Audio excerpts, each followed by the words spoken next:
Please make it.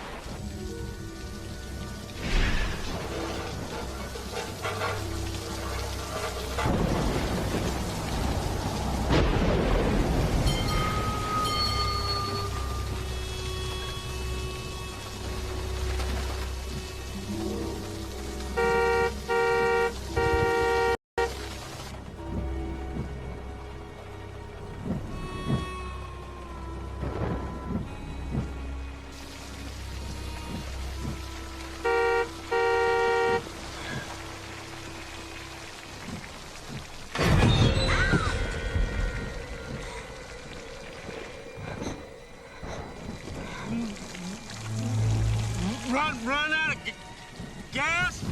Yeah, fill it up, please.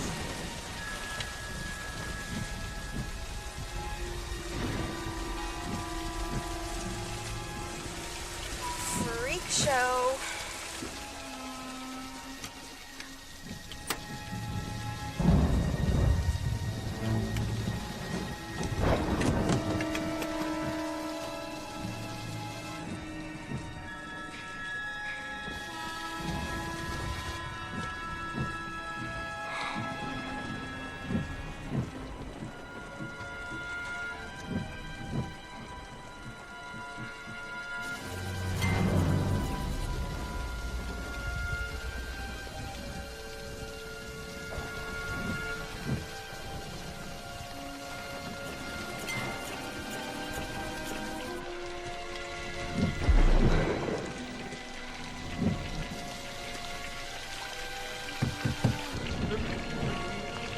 Miss, could you come inside for a minute, please? What is it? Credit card company's on the phone. Is there a problem? They want to speak with you. Okay, hold on a minute.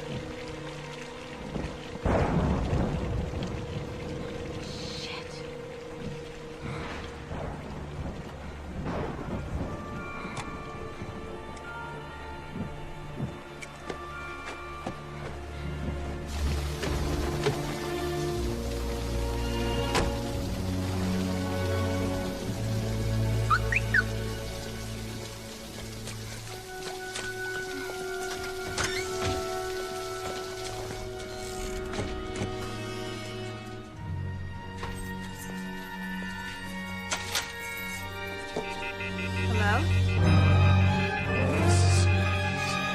No, don't touch me!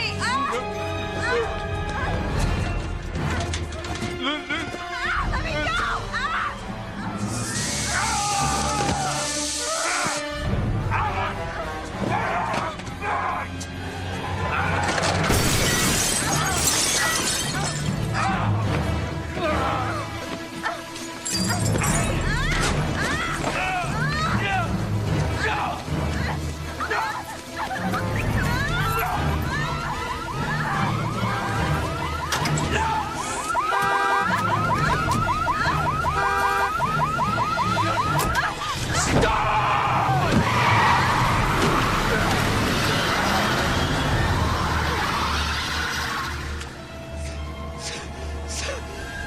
Someone's in the back seat!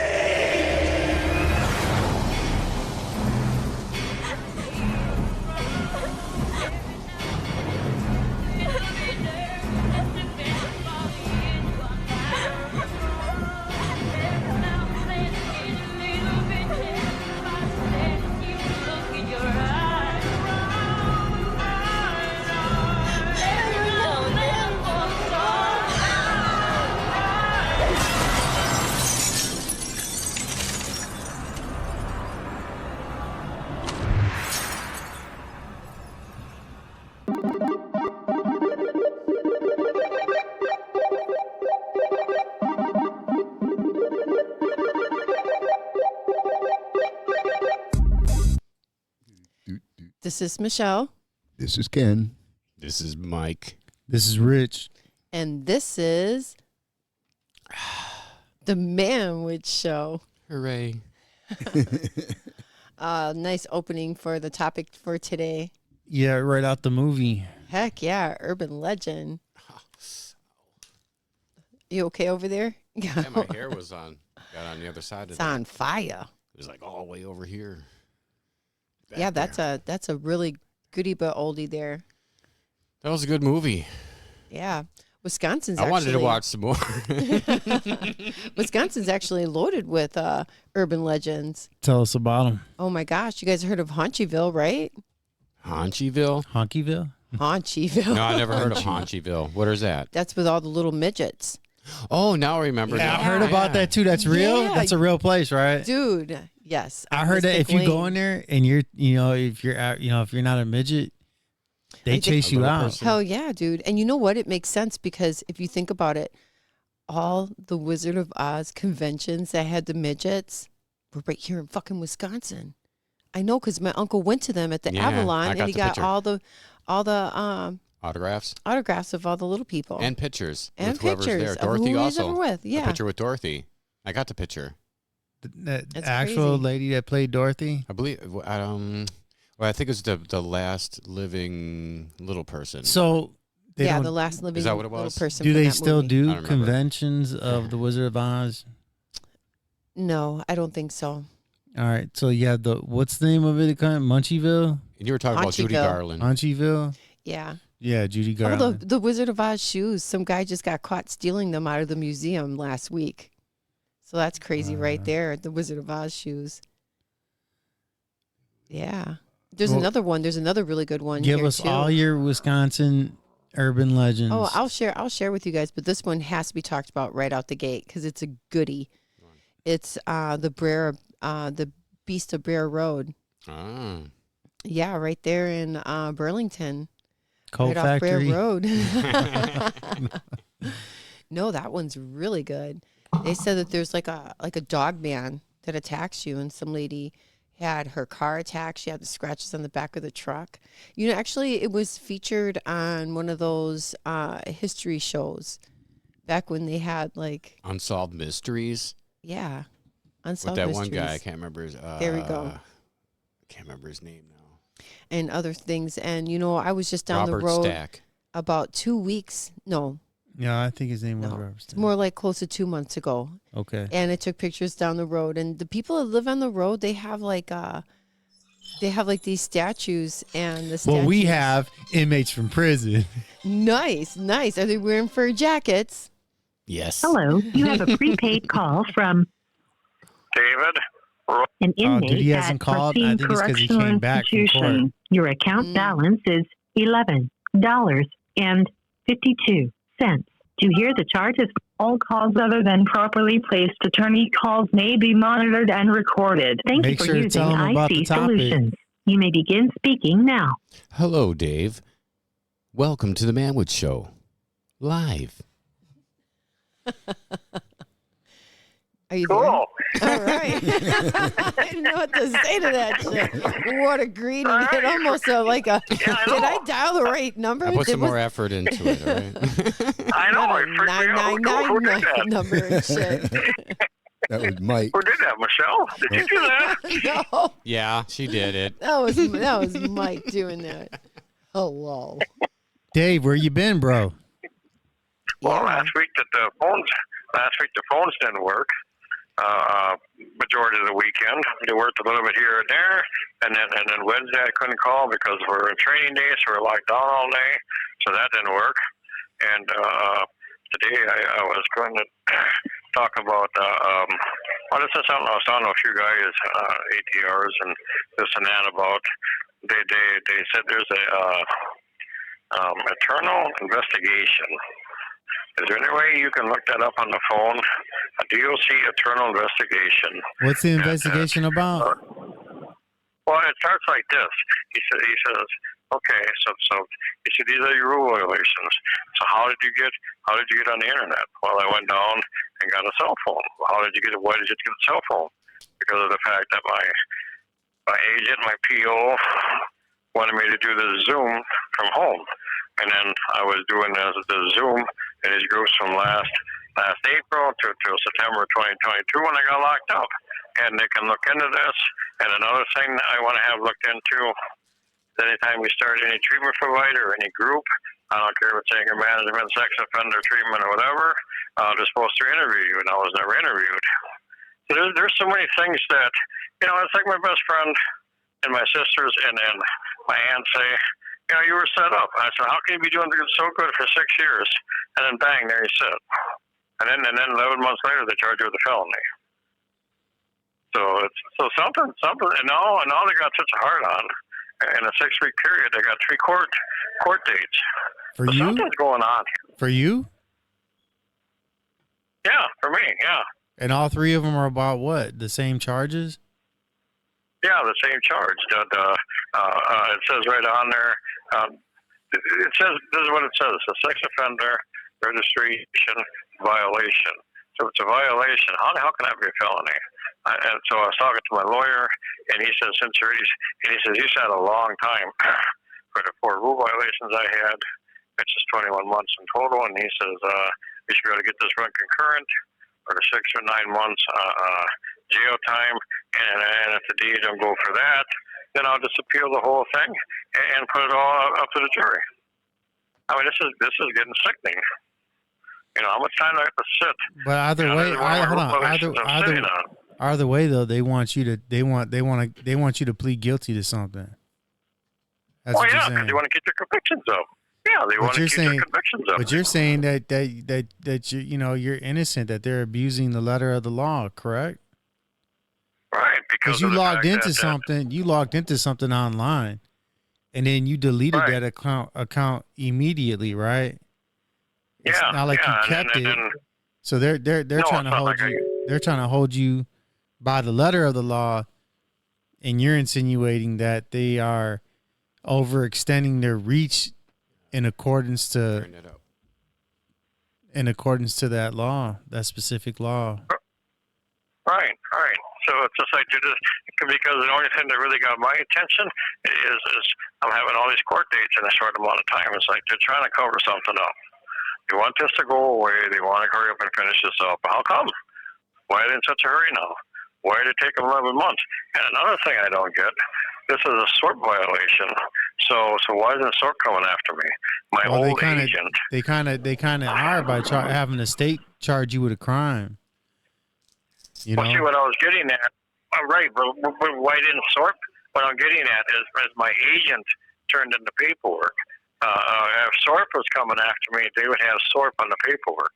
Because they're their own that's a whole different animal there. If you do anything wrong there, they would take care of that, wouldn't they? Dude, I feel like that don't even matter. To them, they're just, like once it got to the hands of the district attorney, it don't matter. Yeah, that's true. That's just another independent party to keep a set of eyes on you, Sorf. Yeah. Yeah, I mean, enough's enough. So I talked to my lawyer, and then I'm going to talk about this. Is there any way someone have a phone there they can look up IA it's an investigation. It's a DOC investigation that they should be able to help me take some of this apart and then try to get somebody else in trouble besides me.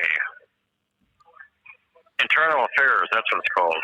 DOC Internal Affairs. Is there anything like that? I got a computer. Do this, Dave. Do this. Send an email to the email account, and then go. Someone will go from there. Are you looking it up, brother? Oh, okay. Are you looking it up right now, Mike? I found Doctor of Internal Affairs, John Hopkins. Internal Affairs DOC. Or DOC Internal Affairs, because they're supposed to help all with. Because how can I be doing so good for 6 years, and all of a sudden here I sit? It's like, come on, no sanction, no ATR, you just write to prison. We can't work with you anymore, Mr. Reuter. We have to send you back. What? It's just like how we were talking about, like how you get a 10-year sentence, it turns into 15, and it's before you know it's a 20-year sentence, and something that started off as 5 years is like half your fucking life all of a sudden. Because I know. No matter who you look at, you're always going to find dirt on somebody. It doesn't matter who they are. You're always going to find it. Yeah. Well, yeah. If you want to look for the ugly, you're always going to find something, Michelle. If you want to look for the good, you're always going to find something there too. So right now, they just want to keep putting the microscope on on the ugly shit. You know. And you're right about the convictions because it's going to be able to keep their numbers up, right? And then they're going to be able to get their bonuses, and they're going to be able, when they go back, they're going to say, well, we have all these prisoners, and you know, we can't rehabilitate anybody because they all have to be here. And so now it becomes a business again. You know, we're back to it being a business. Yeah, it's a $6 billion. The last, well, like I said, I haven't really looked into it, but things I've been gathering, it's around a $6 billion business, and it's a corrupt. And if you got that big within 20, 30 years, you know damn good well it's a corrupt setup. And when you have these, I gotta ask you, man. Today's topic is urban legends. Oh yeah, urban legends. So. And we were talking a little bit about some of the urban legends here in Wisconsin. Do you know any Wisconsin urban legends? Not offhand, no. Do you know any urban legends? Like prison urban legends? No, not really offhand. So I couldn't, you know. The boogeyman, I suppose, but I really not, you know, I'm really not into that. So, Mike, share with us the pop rock. Share with us the pop rock urban legend. Yeah, what is that noise right there that you're doing? I got one too. That's the pop rocks. Are you gonna try it and see if we fall on the ground? Yeah, I'm gonna see if I die. easy now, Michelle. I got something to. What you're talking about right now, while you guys are doing the contest, what you're talking about right now? Who dies first? Oh my God, I hope it's me. Friday show. Is there anything? Friday show is a good show for that because it that show particularly pertains to slam them all you guys in legal matters. Gotta slam the whole thing in your mouth. Is there any way you can pull that up? Does that even exist? That the DOC in your mouth. turn it? All I want to tell you, properly placed attorney calls may be monitored and recorded. I want to tell you, Ready? But send that email, and then one of us will look into that and see what we can come up with. Googling it. I mean, I'd love to bring it up right now on the phone, but well, at least I would. You know, in theory, I could bring it up on the phone right now, but let's hold off on that and then bring that back on Friday. Considering all the ruckus that you were talking about with the these two with the training day stuff. Yeah, they don't need all this training days. All they do is sit on their ass and do nothing. So. Still alive. Oh, it is. Michelle's still alive. Damn thing. Oh, good. Well, that's good. Yeah, I feel like I got 15 cavities. Yeah, something to drink almost choked me. Mm-hmm. Oh. Because they're fizzy in your I thought the reason that you hadn't called, I was thinking that it's because you ended up having to go to court and you were like in a county jail somewhere. Oh, well, if I was in a county jail, I'd still try and call. You know, I would. But no, I haven't been. No, well, because food for thought. If you're in a county jail, and if that same phone service that you have now, you know, if that's not, you know, then because we only have free phone calls set up through the existing phone service that's through the prison system. Yeah. Oh. So like people in county jails, they'd have to have money on their account to go live. I got that info. All right. Well, that'd probably be a problem because of the fact that it takes 2 weeks to move money and I'll only be there like 3 days. So no, I won't. The way my lawyer's speaking, I want to be in court you know what you could for do? a while now because you know what you could do though? The saddest one. What's that? If you end up going to a county jail and you see a guy that's got a level head, you could send him the information for the show. You could put some coffee on top of that. Yeah, there you go. Yeah. Because guys in that county jail, you got guys that are going to be going to prison, and you got guys that are going to be getting out, and that's another way that this platform makes its way. Yeah. I mean, there could be some weekend warriors in there, but still. Oh my God, I can feel the pop rocks in my stomach still popping. It kind of hurts. Why do you do this to yourselves? I don't understand this. Okay, so part of the urban legend is, so remember that boy that did the Michael Jackson commercial, that Alfonso guy, but he ended up being Carlton on the Fresh Prince of Bel-Air. But the rumor forever was that he took a bunch of Pop Rocks and drank some Coca-Cola with it, and he choked and died. Oh. Yeah, that That's makes not you good. explode. So we put a bunch of Pop Rocks in our mouth, and I feel like I got 100 cavities in every tooth, and everything's gonna fall apart. And then with that soda, and yet you took it. and yet I still did it, and I still lived. Yeah, I can say I did it now. I did it. Urban legend.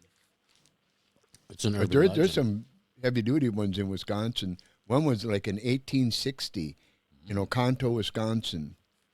All these little kids just were missing. Parents didn't know where he went to. They searched all over, and so they blamed the Indians for kidnapping them. Right? So they went to reservations and never found them. Indians didn't have them. They wonder where in the heck there was 20 of them that were missing. Well, in 1972, in the basement of the church in Oconto, you found bodies of little kids buried in there. That's real. Dude, that sounds like that satanic ritual abuse stuff in the Vatican, because it was a Catholic church, I bet, right? It was a Catholic church. It was. That's what they do, man. I thought of one. Wow. That sounds like that one movie I seen. You know. I know one Why were was they actually a killed? realistic one. Jeepers Creep. You got a real? Why He's were they got one. killed, He's though? got one. Give us one. Give us one right now, Dave. You said you got a real one. Okay, there's well, it's a real one. I don't know if you guys ever get up to Eau Claire or not, but there's Al Capone's hideout. And Al Capone was a bootlegger and run for the law. He went up to Eau Claire and they had a hideout put up. Well, he was a self-made millionaire mobster. I'd like to tour that hideout sometime, but it's somewhere up there around Eau Claire. No idea where it is. You probably have to ask the locals. That'd be kind of neat to watch. That reminds me of that. Through, That reminds me of that Geraldo Rivera. Geraldo Rivera did a exclusive on this safe that they found that was Al Capone's, and they had all the media attention on it, all these cameras. And then once they opened it up, all they found was an empty bottle. And from the movie, if the movie's right, Titanic, in the scene when the guy opens up the safe and there's nothing in there, this one chubby guy, it looks like Terry, he says, you know, boss, same thing happened to Geraldo Rivera and his career ended. Which could be true because Geraldo kind of like dropped off the face. He was on the 5. That's true. Pretty much face He of was the on earth. the 5. He Yeah, kicked him off. because he sucked. He had a really He's a shitty flippy mustache. flopper. He should have took care of that shit. I am a Geraldo Rivera fan. I like him. You know what? I really He's liked Americana, Geraldo man. for a long time, and then he has derangement syndrome. He is fucking deranged. He is he is a libtard, just like a lot of the Democratic Party right now. Yeah, he They're not turned even that a way. Democratic Party. There are. Don't get me wrong. There are still some good people. There are. Yeah. But there's a lot more socialists than there are good people on that side right now. And that's what they are. They're socialists. They're socialist pigs. Rivera, look Bunch what of happened to fucking him. commies. Yep. When he in his first Well, if you ever look at the towers right before they fell, you see all these little lights all the way up the tower. Yeah, So that them were. If you explosions. ever look at there were explosions. They were getting that beam weak enough when the plane hit it, it fell down. I mean, come on. Now, how much more evidence you guys need? That this is a corrupt system. And in 2001, they had the Patriots Act already and the Homeland Security Act ready. And within 3 weeks, it was signed. And all this shit was ready to go. I was there. I was there. Yeah, I was at ladder 49, and it was hot. And I brought my blender with me, and you know what I mean. Because you can see all these little, flashes. So you know our government killed it. Is that what Biden said? Yeah, he said, fuck it. I'm going to fabricate a bunch of words and just stick them all together and fucking make everybody listen to my bullshit. I'll get that. I'll get that emailed. I'll find something. I'll get that emailed, and that way that'll be a good subject to hopefully other guys will chime in and see if they can help me get that going, because something's got to be done. I mean, you can't tell me I wasn't set up. Come on. Really? 6 years doing really good, and now here I sit. Well, you only had 8 years.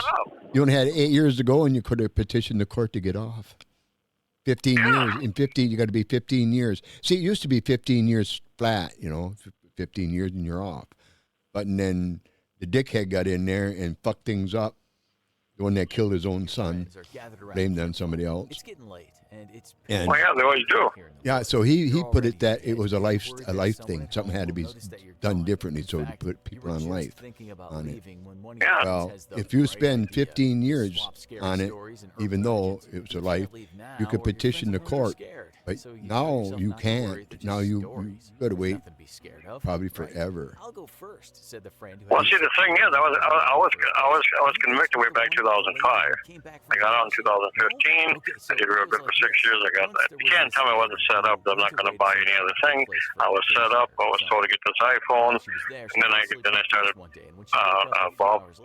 the internet and stuff, and then I ended up getting, where I ended up. So you can't tell me this wasn't a big fuck you from them to me. Yeah. Now here's your parting gift. Fuck off. Reset the clock. Here's your parting gift. Around a few days later, a huge, ugly, painful boil had popped up on her cheek. Oh my gosh. All right. So I think that we should take an intermission in between that and talk about another urban legend. Yeah. Okay. Give it to us raw. So I have this Butterfinger in my hand, and it makes me think of the next urban legend I really want to talk about. That ended up being a true story, actually, but for the longest time, all calls other than properly placed attorney calls may be monitored and recorded. Even worse, Mick Jagger stuck a Mars bar up some guy's wife's pussy and ate the Mars bar out of her cooter. Nasty, dude. Wow, dude. I can top it. I can top that. I know a guy who peeled a banana, shoved it inside a girl's pussy when she was on her period and ate it. Gross. Oh my God! Do you know that really? You know him. That one dancer, or no, that one rapper, Lizzo, who's really big, and she's proud. Yeah, whatever. And she was making her dancers go to these shows in Paris, and where they would stick bananas in people's private parts, and people would eat the banana out of that part of their body, and it could be like a butthole or a cooter hole, whatever. But what they say though, if you ain't got red lips, you're not a man. Hey, Dave. Dave. Hey, if you can, man, call back into the show, man. We'd love to have you back on tonight. Again, send that email. Get back with us, and remember Friday night show. We'll be able to do that Friday night, but also, we got the Wednesday night show also from 6:30 to 7:30, both Friday and Wednesday, man. So you have a good night. If we don't hear from you again, have a good night.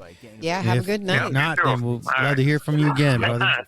And keep your eyes open for spooky shit in prison so you can talk about it on Wednesday. We have conspiracy theory night on Wednesday. Is he still there? No, he's gone. No, too bad. I know it was pretty vulgar, but I couldn't resist, the Butterfinger made me think of you that have a prepaid disgusting call from Thomas Allen. an inmate at Racine Correctional Institution. Your account balance is $10.16. To hear that all calls other than properly placed attorney calls may be monitored and recorded. Thank you for using IC Solutions. You may begin speaking now. Hello, Alabama. Welcome to the Manwich Show live. What's happening? All kinds of stuff. What's happening to you? Hey, these guys are talking shit, man. At count time, when in the first half against the Alabama-Tennessee game, because Tennessee was up 20-7 at halftime, and they were talking all this stupid shit, man. I said the damn game ain't over with. Alabama came out in the second half and reeled off 27 unanswered points and beat them 34-20. They didn't score. They shut them out in the second half. Wow. So were they ragging on you because you're an Alabama fan? Was it directed towards you? Well, I ragged them out, about Green Bay when Green Bay loses. Only because they ragged me out about when Alabama loses, which is once in a blue fucking moon. I mean, it's rare that damn Alabama loses.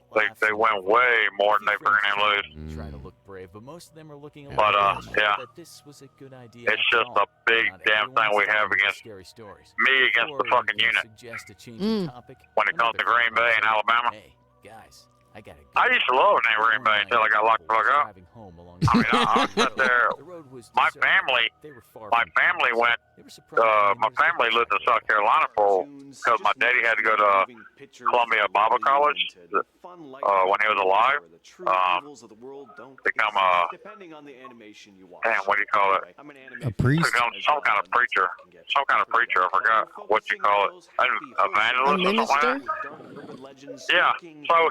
So he passed all that. You know, he went to college, passed all that, and but while I was up there, he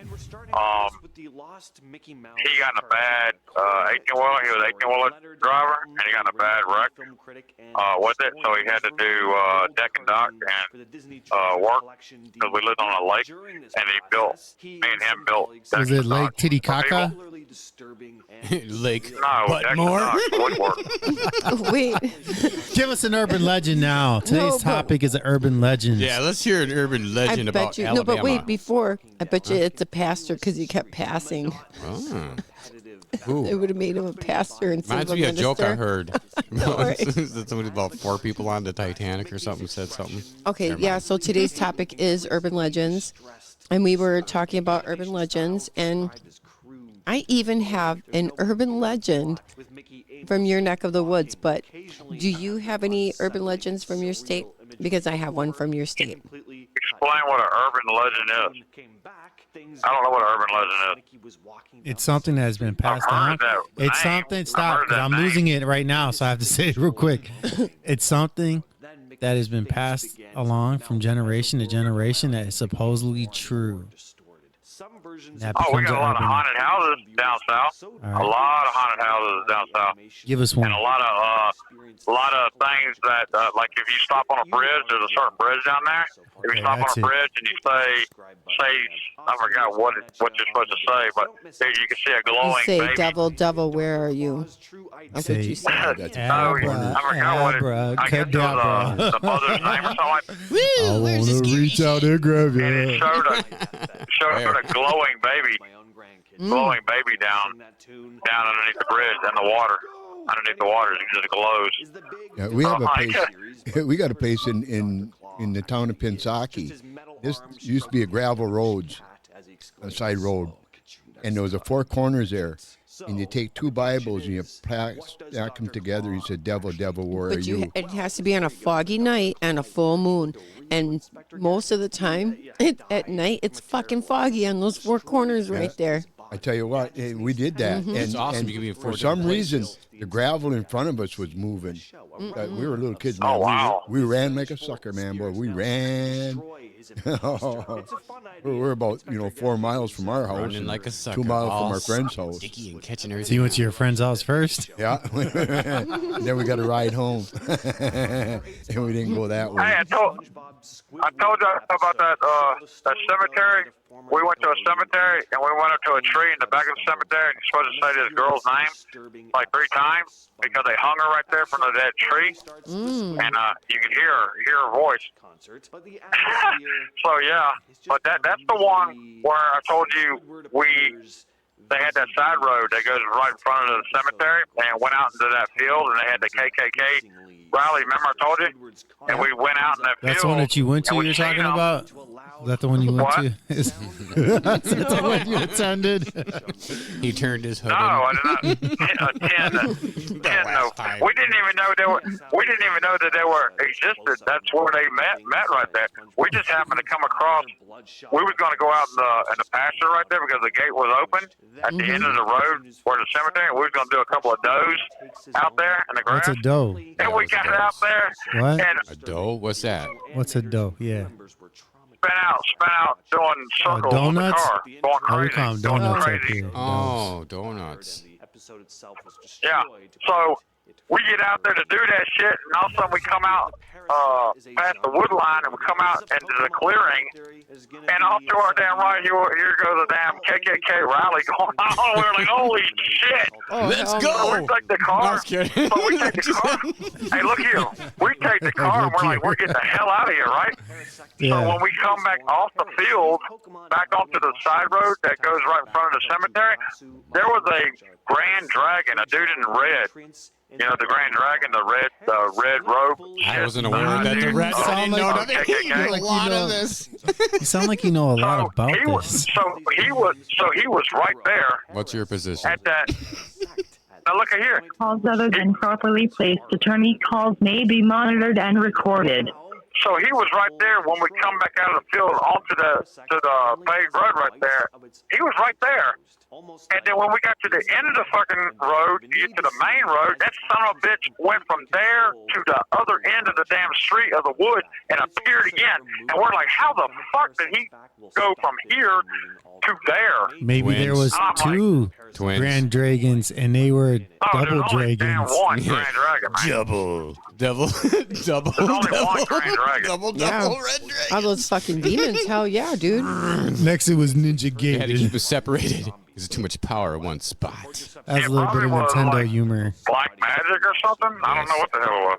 Yes, it has to be But black magic. That shit's true. Dude, you're awfully That shit racist is today. true, You're man. talking about the KK. Now, black magic. Why is it got to be black? Oh my god.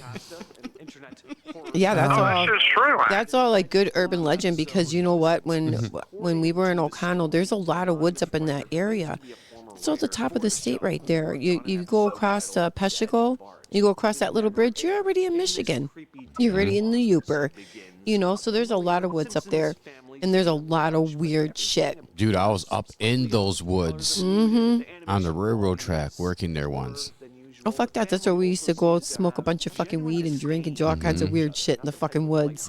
I loved, sorry, Dad. I can confess to it I all know that. now. I know that. Yeah, because you did it when you were a kid. Yep. That's the best He place always to knew go. where we were going. He always knew who we were with. It was like, that's like what you do, but you know what? Boston. But there's always like the weird shit. There's always a weird hunter like that. There's another good urban legend right there. You go hunting, you go hiking. Don't go hiking alone. You don't know who's watching you, who's pitched a tent and the fucking has like those little leaf tents and lean-tos and shit where it's all camouflage. It's fucking creepy. There's a lot of people. If you thought of it, some other fucker already thought of it, and they're actually doing it. Hell yeah, absolutely. Hey, Like- there are people that have mental, that like to be alone out in the woods, and if you fucking get around their damn territory, they will make you disappear because you're a threat to And their area. there's nobody there to witness that shit. The deer ain't gonna tell. Right?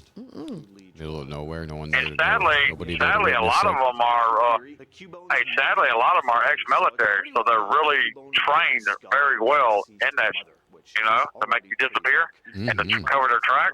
A lot of them are that live out there by themselves, So I told you about when I lived on the Indian reservation, Menominee Indian reservation. When you're coming in, not from Shawano direction, but from Antigo direction, the other end of the Menominee, there used to be a Marine that used to live on the Indian, a Native Marine.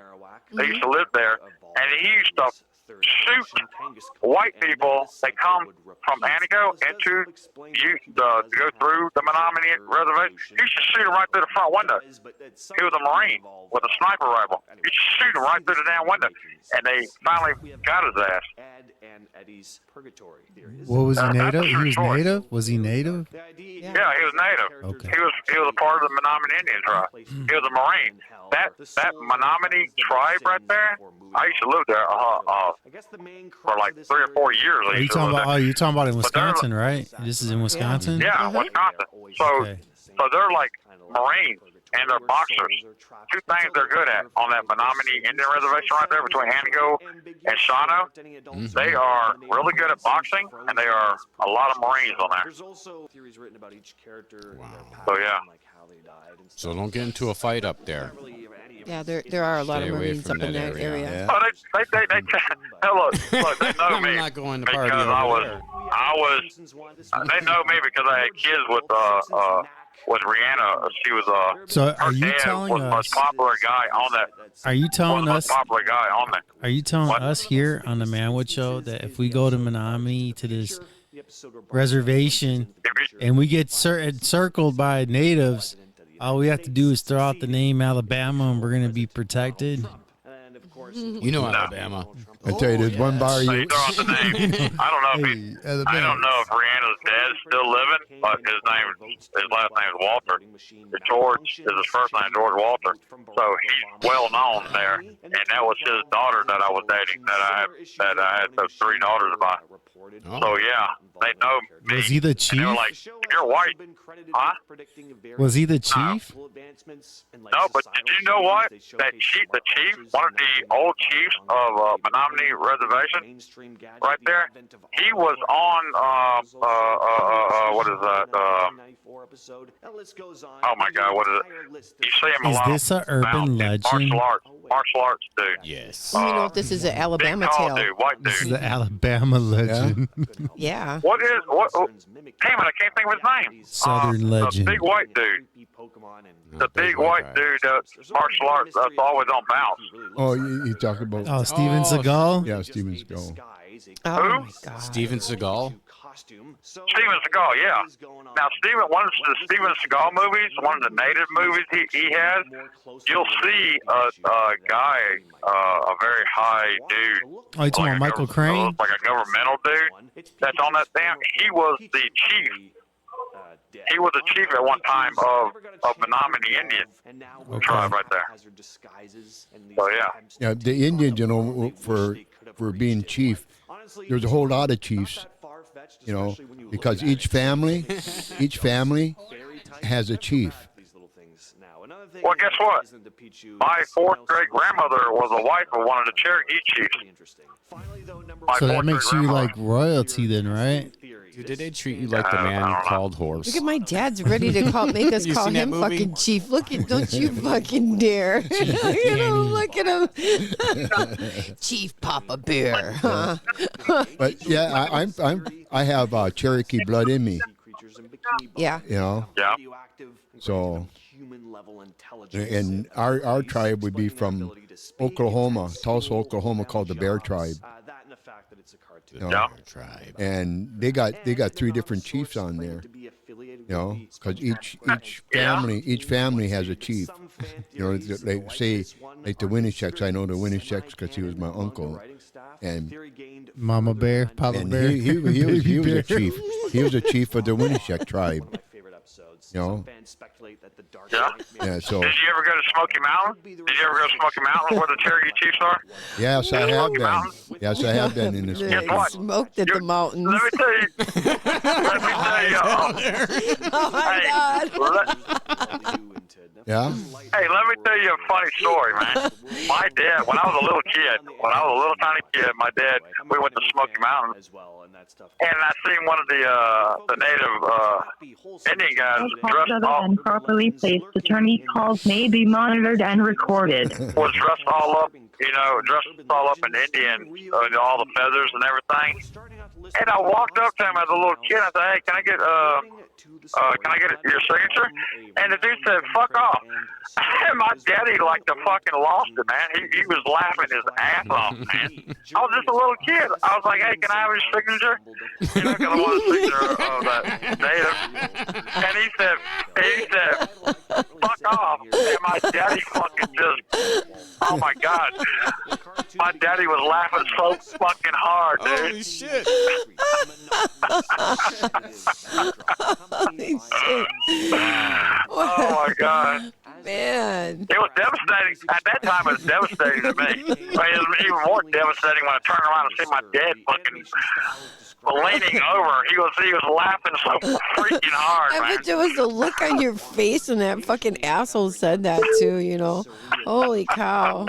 He's probably tired, you know, because I look white. I don't look native. So he's probably tired, you know, of being asked all that shit, you know. He probably does that for a living, you know, stands there. And it's just, I just hit him at the wrong moment. You know what? Some people are just known for not doing autographs and shit like that. Justin Bieber, don't you go up to him and go asking his ass for no autograph. Like, he straight up told his fans, fuck off. So that's pretty funny. Your dad probably knew you were going to be told that shit, and you're like, yeah, I'm going to ask him anyways. You know, little fucking kids are, I know everything. Yeah, you don't know shit. Fuck off. Oh, my God. That's hilarious. Oh, my God. Alabama sitting on the couch with us. There he is. There between he is. Me and Brother Rich. Hi. Oh, look. Hi, Alabama wants to guess what? give you a kiss. What? Chicken butt? Guess what? Chicken butt. Tomorrow, my Denver Broncos play the Green Bay Packers. Right. And they play at Mile High. Oh, wow. They I play hope at the Denver wins. Broncos Yeah, Stadium. the Broncos are only 1-3. Yep, they need a win. I know. Oh, the Packers are going to get their third win now. If Jones plays for the Green Bay Second Packers, win. man, if oh my God, y'all might win. Yeah, Green Bay is going to win. Hey, we're going to take this call from another guy in prison, all right? Wisconsin Badgers won. All right, buddy. All right, brother. Yeah, have a good night. Hey, let's play a game. Truth or dare. Actually, come to think of it, I can't hear you over the internet, so let's just go dare. I dare you to go to the bathroom. Wait, that's not the whole dare, you weirdo. No, I dare you to go into the bathroom, close the door, and turn off all the lights. In the still darkness, I want you to stare into the mirror. Find with your eyes the deepest depths of your own reflection. And then when you're ready, say her name. Bloody Mary. Bloody Mary. Bloody Mary. You get the idea. Now, some say you have to chant the name 13 times, so I guess if it doesn't work after 3, give it a couple more. But what happens next? Oh, you'll know it when you see it. Or feel it. A scratch running down your arm. Bruises spreading over your back. Maybe your hair will start to feel a little warm. Or maybe, in the black mirror, you'll see her. But how did she get there?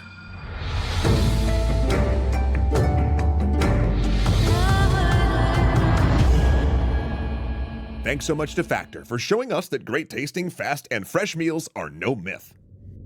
The sun in the sky, the moon at night, rivers running over mountains. The mythology that grows around these things, around our world, is driven by desire for understanding. You know, to know who we are and where we came from. Bloody Mary, on the other hand, that is a myth born out of pure fear. It's a story we tell because we don't really want to find out what would happen if we went into a dark bathroom and said her name 3 times into the mirror. Because whether we hear about Bloody Mary in high school, in a dorm room at night, or around a humble animated campfire, a lot of the stories end the same way. You know, I know someone who actually tried this and they died. But really, who is this woman anyway? What's her whole deal? And how did she turn our bathrooms into her personal killing fields? Some say that before Bloody Mary was in our mirrors, she was a woman in the woods named Mary Worth. Stories of Mary put her in New England in the 17th century, a single woman cultivating a garden of strange and powerful herbs. Now, I know what you're thinking. New England? 1600s? Woman in the woods? Are you already thinking witch? Well, that's about all the information the Puritans needed to suspect her as well. You see, in the literal witch-hunting culture of that American moment in history, Mary Worth was a prime suspect. She lived alone, known only to her neighboring village as a purveyor of poultices and herbal medicine. Classic witch stuff, the villagers thought, and so they kept their distance. But of course, when they fell ill or cut their leg in a broken fence, only the wettest, stinkiest herbs would do, and only Mary knew how to get them. Until the girls went missing. Naturally, their parents went straight to the cabin of old Mary Worth, with the word old being key there. Because she was an older lady, as far as the villagers knew from their occasional nervous glimpses, but when they knocked on her door to ask about the missing girls, when Mary answered, she looked a little younger, a little rejuvenated. So even when Mary denied all knowledge of the girls' whereabouts, the parents left her cabin still suspicious. How did she look so young? What were her skincare secrets? Well, they feared they knew the answer. Draining the village daughters of their youthful essence and leaving them as lifeless, bloodless husks. It was the only logical conclusion, after all. Ugh, but without any proof. I mean, all the villagers could really do was drag Mary out of her cabin and burn her at the stake. So, they started having a big talk about that. But turns out, even acting in irresponsible haste wasn't fast enough. For that night, as the villagers schemed and stoked each other's fears by sinister candlelight, one of their daughters sat up in bed with a start. A strange noise was whispering to her through the trees. Her mother was awake in the next room, treating a toothache with one of Mary's herbal remedies, and no doubt thinking about where she'd get her meds after they burned the pharmacist, but that mother didn't hear any kind of mysterious tree noise. Her daughter, however, couldn't get it out of her head, so she left the house and followed the sound into the dark forest. Now, when the mother saw her daughter leave the house toward the woods, she leapt up and shouted for her husband, who happened to be next door scheming and plotting Mary's death with all of his friends. And then together, the gang of panicked villagers went after the wandering daughter. And they noticed she wasn't being drawn into the woods just by a noise, but by a light, a mysterious light, glowing beyond the trees, held in the suspiciously youthful hands of one Mary Worth. She was calling the girl towards the light.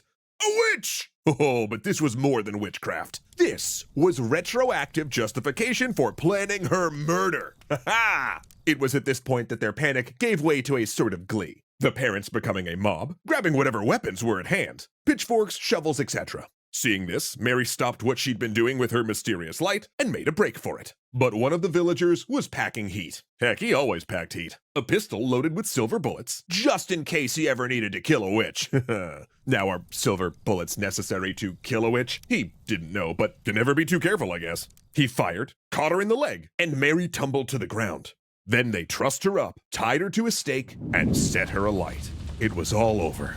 But not quite. For even as the flames licked her skin, she cursed the village with her last breaths. If the villagers, if their children, if their children's children ever said the name Mary, she would be there, and she would not be kind.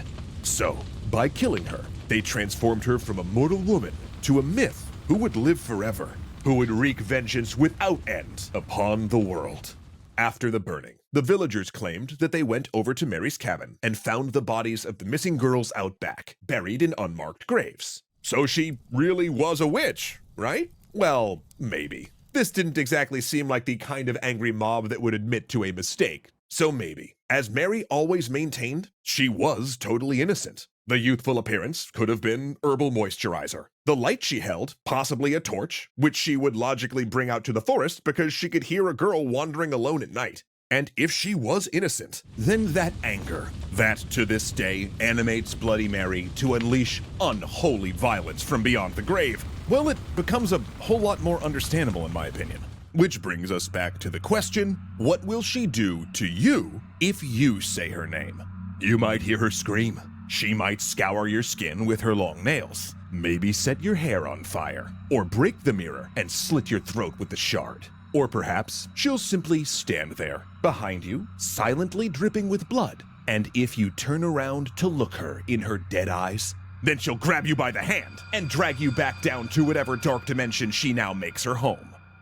Or maybe nothing will happen at all. It actually all depends on who's telling the story, and that can also depend on who told it to them. But these are all stories, you're saying. Folklore, oral history, urban myth with a million variants. What's the truth, you ask? Well, my friends, we're not dealing with truth right now. This was a dare after all. This is white-hot adrenaline pumping through an open vein of fear. You want to know what happens next, then only real way you can do it is to go look in that mirror in a dark bathroom and say her name. Because the only way to know the truth is to dare. And in the spirit of that, here we go again. Okay. Bloody Mary. Bloody Mary. Bloody Mary. Huh. It was nothing after all. That's a relief.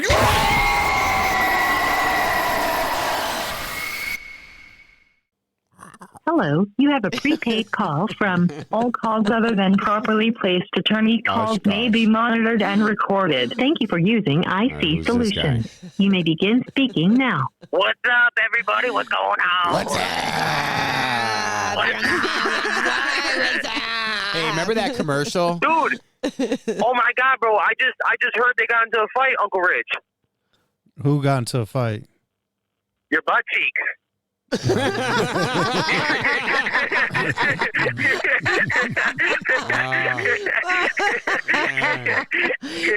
it's a big position. Fucking got you, dude. I got you. Hey, what's going on over there? Hey, how long you been? Did you call in earlier? Was this the first time you called, or this is like the second time? No, this is the second time I called. Right. Yeah. All right. Well, for that joke, you can call again later. Shut up. I got you. That was a good one. What's going on at the home front? What are you guys doing? What's the topic today? Oh, it's the urban legends. We talked about Haunchyville. Urban legends. And nobody really knew about it at first. You know, with the little midgets? Haunchyville. With the little midgets. Oh, and yeah, with the little midgets. Yeah. The little people. Yeah, the little cornfield people. and shit. Yes. Yeah. And then the Beast of Bear I know Road. about that. That was, The in a werewolf. book. It's a werewolf. Yeah, There's that was in another a book. one. Yeah, the Dog Man. There's That's another on werewolf. Bray Isn't there Wolf. another werewolf? And that Well, other one, I forgot the other place. There's another one. It was called The Thing. And it Thing. was in Jump River. And it was like in the 1900s, like 1901 and shit, where the farmers, like, imagine, like, they didn't have electricity and shit. You know, total backwoods area and shit. Actually, I don't even think they got electricity till the 70s, that little town. But fast forward here really quick, and they had shot, like, it looked like a wolf and a bear. It had a baby, and they shot and killed it, and they had stuffed it. And it must have been at least 8 feet tall, and they had it in a glass case. And then there was a fire in the bar in the 80s, and then they put it in the basement, and then nobody knows what's happened to it since. But if you call like the Jump River area, because I've called like the historical area. Every little town has like a little historical thing. That's why I kind of know a little bit more about it. Because I was looking to see, like, do you know, like, I want to know, like, can I get a picture of this? Can I see it? Like, where is it at? Did they auction it? Like, what happened to this thing? But nobody seems to know what the fuck I'm talking about, because I'm a little too late, because of during the COVID situation there, a lot of the elder people, they're all gone now. Yeah, they killed off all our elders. Yeah, so I can't even talk to anybody about anything anymore. Hey, so I have an urban legend. I have it written upstairs because I'm going to go visit it when I get out. So right around like Michigan, like where the Paulding lights are, my Shelly was telling me that on this foundation, it used to, like, I forgot the story. Let me try to remember it. So this house, like, people got murdered in it, and it always had this bad negative vibe. And, like, if you go visit it, the word is, if you pick a rock or a brick from that foundation and you take it away from there, something bad will happen to you, like horrific. Oh, my God. You're going to go get a... Don't come to my house if you're going to do that shit. Yeah. And he was telling me... Hold on. He told me that, okay, so now all that's left is the foundation. And he was like, oh, man, like, I'm going to go check this place out. Fuck it, man. It can't be that scary. So he drove up to it, right? And, he felt the energy. He's like, whoa, like, this is scary. And one of his friends took, like, a rock from the foundation, right? Took it home. Well, on his way home, he got into a terrible fucking car accident, dude. Whoa, did you just get goosebumps? Dude, I was talking... Yeah, my nuts shriveled up. On Wednesdays, we have conspiracy theory night, and I talked about when we went to the Paulding Lights, and we smelled that bear was thing. Fucking nice, huh? Dude, that's pretty cool. Oh, I got one. I'll tell you... Really bad. Check this one out. Oh, Grandpa's got an urban legend here. Michelle was there, and Mike was there. And I don't know if you remember it, but I just remember it. That old house. Remember we went into it? Oh, that house, that spooky-ass house. You know, at 7 o'clock, every night, they see a person walking, because they had them big bay windows there, they could see the person walk through there. But when the person went in the house to check it out, there was nobody there. And we were in that house, and when we left, that thing was looking out that window, that top window at us. Oh, that's scary as shit, dude. Yeah, man. Dad, are you sure that was Mike with us? Because I remember that was a big green house. And it had the garage with the car in it. Yeah, Mike was there. Oh, my God, dude, you were there? Yeah, dude. Yeah, it was spooky as shit. I could only go barely into the kitchen, kind of. Oh, my I felt so weird, like went there's upstairs. something there. I got the picture. My kids were. I got pictures of my kids holding my hand and shit like Really? that. Going Did up you to take a walk, picture of going that up. car? Dude, I think I do have a picture of that car, but you know cool what? It's all looking. mixed up with my old pictures from my past life. But that's a real place, a real thing. Is that you know? place You know gone what? now? I have no idea. We should cruise up in that area and check it out. It's got to be. We haven't been on for the like a Bubba ride scariest- in such a long A time. Bubba ride. Whoa, fucking Yeah, wait right, for me. I got 8 days. I'll come with. I will come with. We're gonna take I'm you here down still. Brer Hello. Road on a full moon. Let's go on a road trip. Hey, you gotta make Hey. sure that you're dropping off those leaflets about the podcast before you head on out, man. Why, Yeah, are you getting out? I Yeah, am. 8 days. Don't worry. Well, Yeah, what you know, gotta 8 do is days. this: you gotta get those guys So you got- information. 8 days Hold on, away. you gotta get those guys information, like I told you, and then Yeah. that way when you get out, then and they're gonna call you and talk to you, and then you're gonna be on the show, and then you're gonna be on the show with us, and then the rest is history. Yeah. Yeah. And then when they call you, we're gonna put them right through to the podcast. There it is. That sounds good. No, it most sounds people, great. like, Make it I've been- happen. He's gonna be Yeah, mad I'm when gonna- he I'm sees gonna his give- picture you've been putting up. He looks so fat. Yeah, why don't you put up the one from Milwaukee County? I look fucking gangster in that. I got my hair slicked back and everything, dude. Look like a straight fucking Mexican. No, Dude, the one- he the one looks we like, got- no, he looks like he's from the movie American Me. Yeah, Yeah, like he's dude, gonna I get was like, choked I've choked shanked out. some Don't people, look at me, man. little puppet. Don't look at me. Yeah, he looks Hey. about the loco. Yeah, dude, that one girl that was booking me in from Milwaukee County, she was like, "You're an attractive looking young man." Oh, I swear. She was talking All about calls other than properly placed attorney calls may be monitored and recorded. telling you, she wanted my information. She wanted to, like, you know, she was telling me how she was retiring and shit too. You know, I was like, "Whoa, calm down there. You got a pension." Sugar mama. Dude, That's a sugar Yeah, mama. slow it down. You ain't even out Hey. yet. So, Oh my God. I got another like thing. So when I was in high school, going through Oak Creek High School, me and my friends, like, we always heard about like the glue factory where like they killed all the horses and stuff right by the lakefront where they tore it all down. It's torn down now, but there was half of it, right? And there was like just some stories about how like it's haunted and like people do witchcraft in there and shit.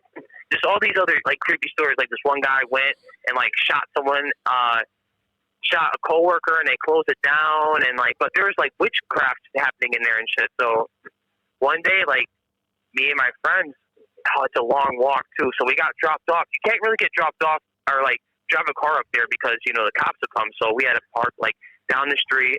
It's like a half a mile walk all the way up to the fence. It's like keep out. There's like all these like satanic signs, right?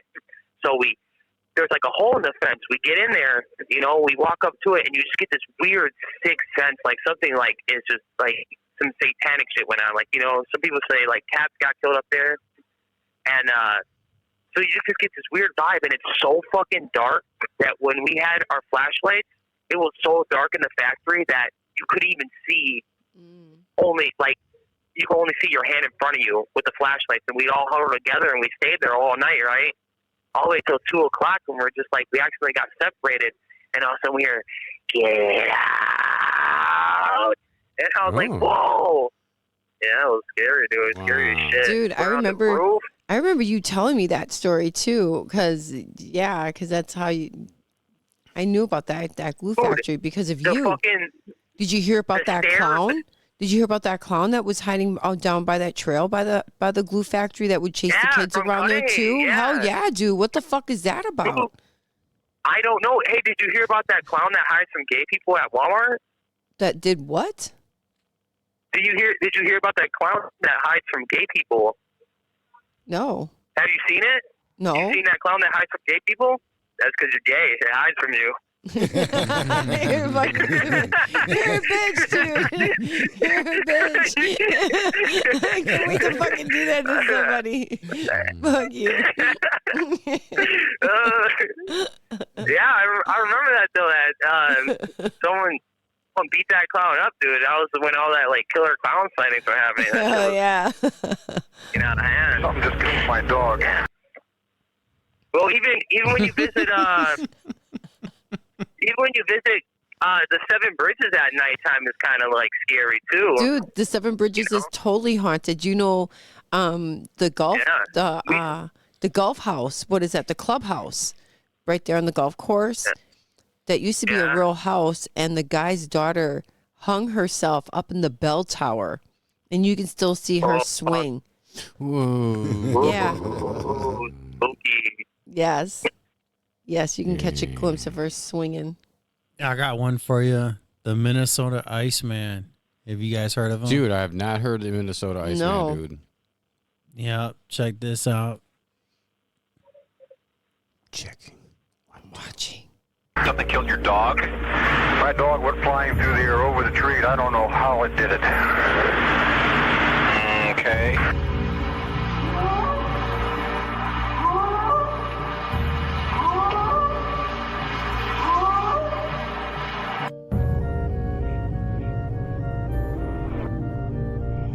That sounds spooky. The dog went flying over the trees.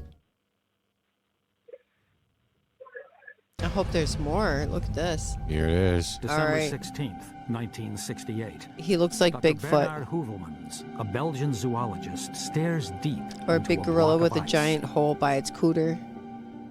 Inside a freezing tomb lay a creature, not quite human, not quite ape.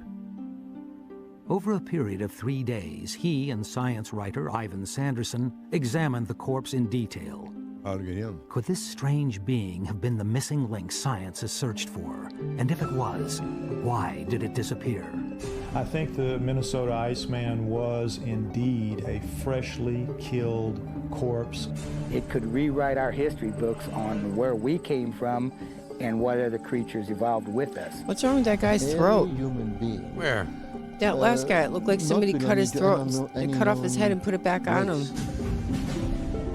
Can you rewind that a little Animal bit, brother? X travels to Hanoi, bothers me. Vietnam. But first, to I want to see. Which guy? Right there? The guy that was just, not the guy that was just talking, but the one before him that had the gray shirt on. Corpse. It could Here we rewrite go. our history Yeah, books on what is where that on we his came neck? from and what other Oh, it's a creatures chain. evolved with us. A Cheesy hairy chain. human being, not belonging to any I should be watching with my glasses race.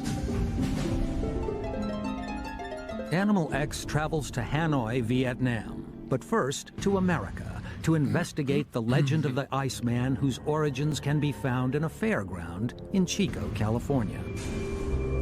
In 1967, when a showman by the name of Frank Hansen put a new exhibit on the circuit, it became known as the Minnesota Iceman.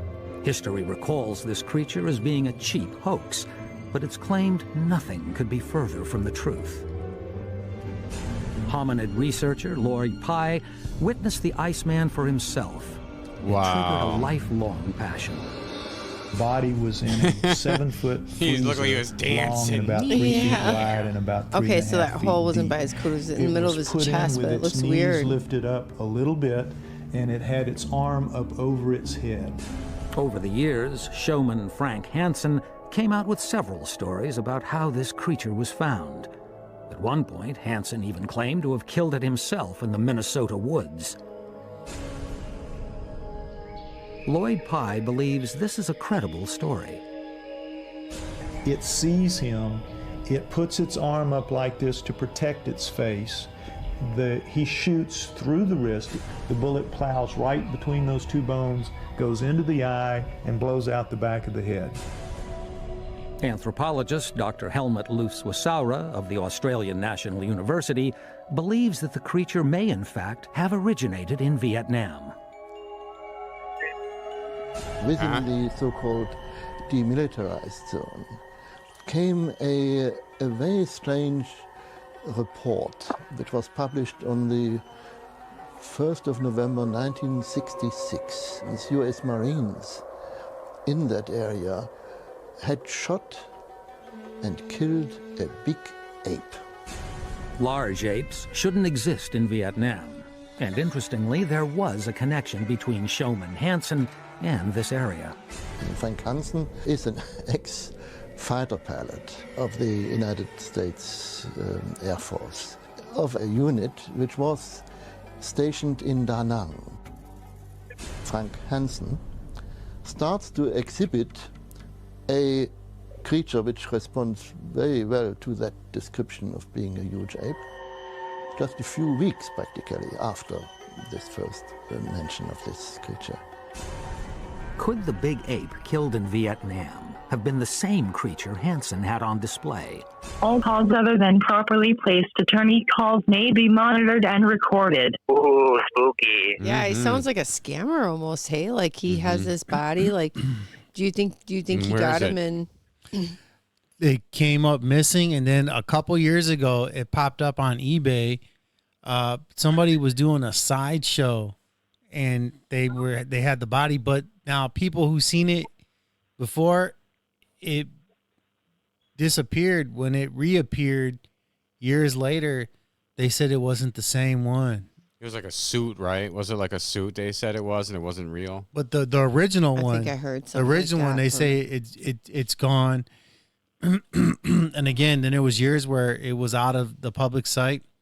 Yeah, Smithsonian probably has it now. When it reappeared, people who watched, who viewed it when it was originally displayed, said that it wasn't the same one that they seen, and then it made its way onto eBay. But that's like an urban legend right there. That's Bigfoot. That they shot it. I didn't hear I never knew that there was a backstory about Vietnam. Yeah, me neither. Yeah, me neither. That kind of falls in with the Yeti then, Asian, something of Asian descent. You bet. Marco, did you see that thing that they had on TV where those people on the train seeing that Bigfoot in Colorado, like squat and shit? You've been to Colorado, right? As a kid? Yeah. Yeah, they said it was walking around like in the brushy, like just sandy taking a shit. area. Yeah. The one thing I remember from Colorado is like, what did you say, Uncle Mike? You said like there was a fence and like there was like a metal door up in Colorado. They had something built up in the mountains, dude. I was like, whoa, that's like what's up with me. He said it's halftime. Just say it. Now include it in the video when I record this. It's halftime.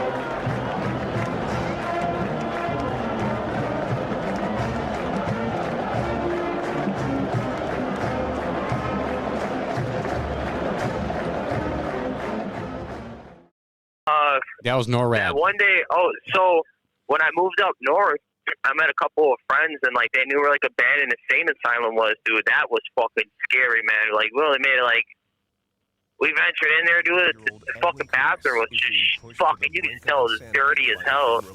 And like one time, there was another insane asylum that's like still active, but in the backwoods, you could go back there and everything.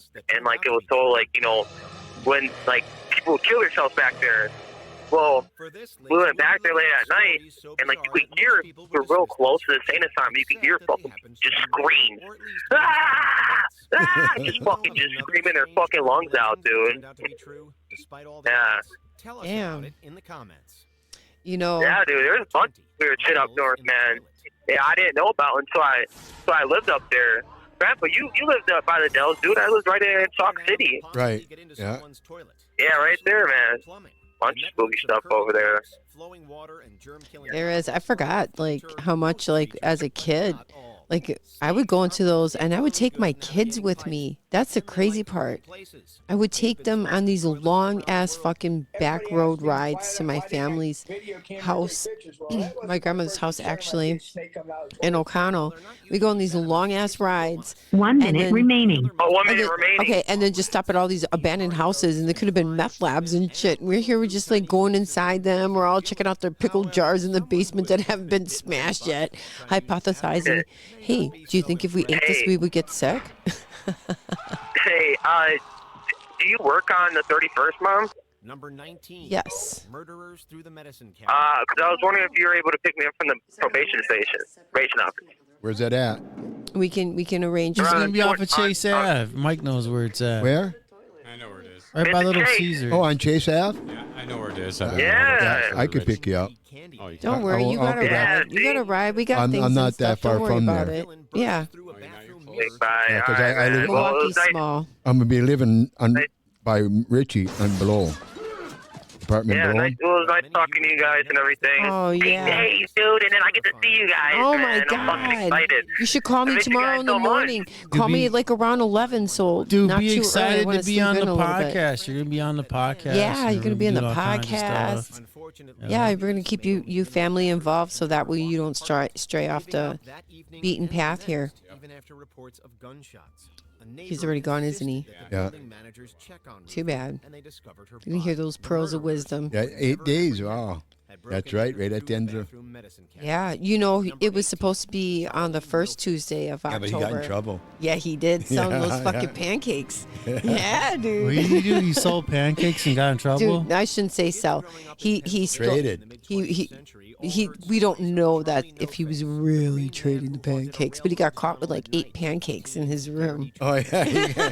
Dude, I used to have so much stuff. Check it out. There was this guy. It's nothing to laugh about, but like at the same time, it's like, dude, who gets in trouble for fucking pancakes? There was this prisoners do.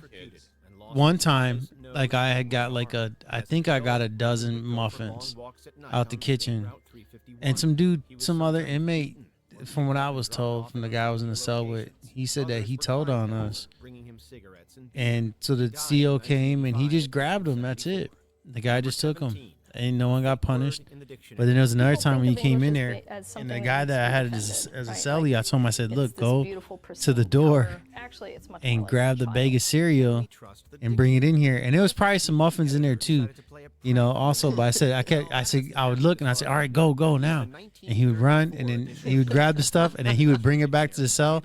And I told him, I said, put it in the garbage can and put the bag on top of it, right?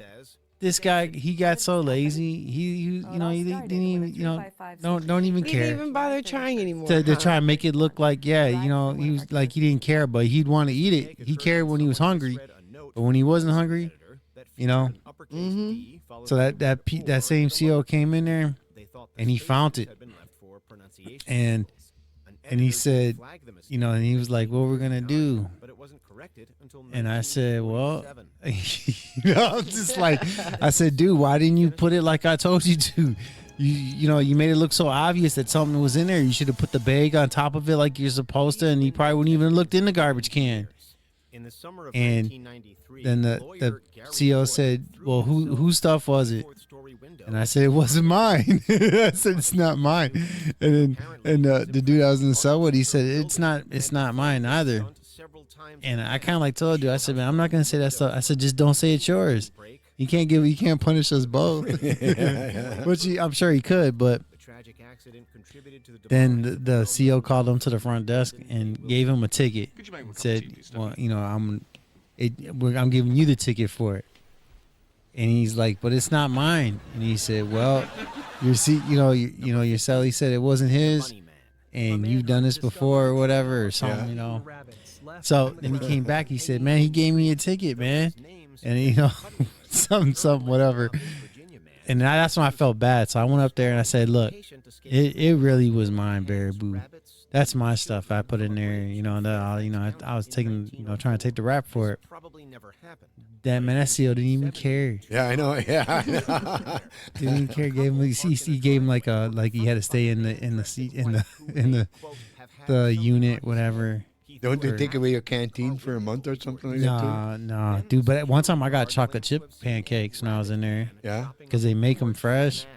I mean, it's nothing to brag about, but I'm saying like there was a time where I was getting a lot of food out that kitchen, and the way I looked at it was. I mean, no, when you came out, you were a little bulked up. The way I looked at it was the stuff that you could get out that kitchen you couldn't get on canteen.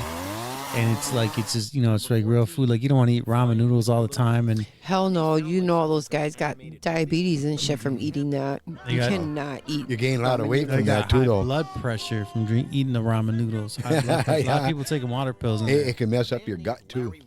Yeah, that's I believe all it because leads to it diabetes. bloats it. All of it. All of it does. Did you notice that you can eat them ramen noodles? You can chew them babies right up into little pieces. You get sick and you throw it up and it comes out in one piece. Just like hot dogs. Yeah, hot dogs too, eh? You can chew them bitches right up like that. Outside, here comes the whole fucking hot dog. I know why. I know why. Because as you start to get ready to throw up, everything inside your esophagus constricts and it squeezes it back into a hot dog form. So when you throw up, it looks like you didn't chew your food. Damn, I swear to God. I seen Punky puke them up. So I've not too long ago threw up a fucking shit ton of hot dogs in front of my husband, and he looked at me and goes, "Well, that's why you threw them up. They look like you didn't even chew them." Did you cook them first, or just grab them out of the thing and just eat them? I have to cook them first. You have to cook them? I have to cook them first. Greasy. What's that? Hot dogs? Yeah. They hot leave dog a film tastes on your like teeth grease. if you don't cook it first. Like a lard in there. But sometimes, but sometimes you just get that craving for It's all that stray for pieces. meat like that. It's so like throwing up a hot dog is fucking hard as hell. So is throwing up 7-Up. Lettuce. That would be like barfing up like plastic hay. Hello, you have a prepaid call from Danny. an inmate at Racine Correctional Institution. Your account balance is This is our preacher, so don't be an asshole. $7.65. To hear the charges for this call, press 2. All calls other than properly placed attorney calls may be monitored and recorded. Thank you for using IC Solutions. You may begin speaking now. Hello, Danny. Hello, Danny. Welcome to the welcome to the Manwich Show. You're live. He said it with such a soft voice. Today's topic is urban legends. Do you know any good urban legends? Have you heard anything good? Urban legends? Yeah. No. No urban legends. No urban legends like if you're babysitting by somebody's house and the kids are sleeping upstairs and you get a phone call and they're like, "Did you check on the kids? Did you check on the kids? Do you get up and go check on the kids right away? Or do you call the police and have them trace the call? And then you find out they're calling from inside the house. Ooh. And the kids are already dead upstairs. And he's just waiting for you to go up there so he can get you too. It's called When a Stranger Calls Back. Is that what it is? It's called an urban legend. As a babysitter, yeah. Fuck, yeah. I don't even think I had a hang-up call. No, you never even had Like a wrong number call. No heavy breather, nothing ever. Oh, man. You're missing out on life. I've had a lot of those heavy breather calls. I haven't had a heavy breather call in a minute. All the time. A couple times a week, man. Someone just calls. They don't say anything, but I can hear them breathing. It's scary, dude. When I worked at the I'm so eyeglass used to it, it ain't place. scary to me no more. Maybe they want me to be like that, not scared no more. Do you try to strike a conversation with them like, "Hey, man, how's it going? You ever try a breath mint?" I don't remember. I don't remember what I do, but I just. Are you I think gargling? I just listen. I'd be like, "Hello," and I say, What have "Hello." been Hello. what have been the most urban legends that's been getting called in? Well, what's that one? Corpses. No, I'm just kidding. No, not many guys. Alabama had some stuff, but Alabama's also got some that he rattles off, which is cool. I love the guy, but there's none like nobody said anything that really just stuck out. Yeah, they should have talked about the Mothman. What's up? There you go, the Mothman over there at Point Pleasant. That's Point Pleasant. Yeah, Point Pleasant. Yeah. We went across that bridge. We went across the bridge, Megan and I looked all around for the Mothman because I didn't want to see him. I didn't see him. He's supposed to show up before disasters. Well, I was looking around to see if there was going to be one so I can be like, "Hey, disaster." Exit stage left. Exit stage left and then on. Yeah. Yeah. Remember that guy? Who's that guy that used to say that a lot? Was that Danny? That one guy you dated, Danny, used to say that. He used to always do that voice of that one. Yeah. That one. Was it a panther? It was a pink panther. It was a panther. So, Danny, what's going on with you lately in the courts? Well, I'm about to file my motion for a sentence modification. Probably Monday, put it in the mail, and pray for the best.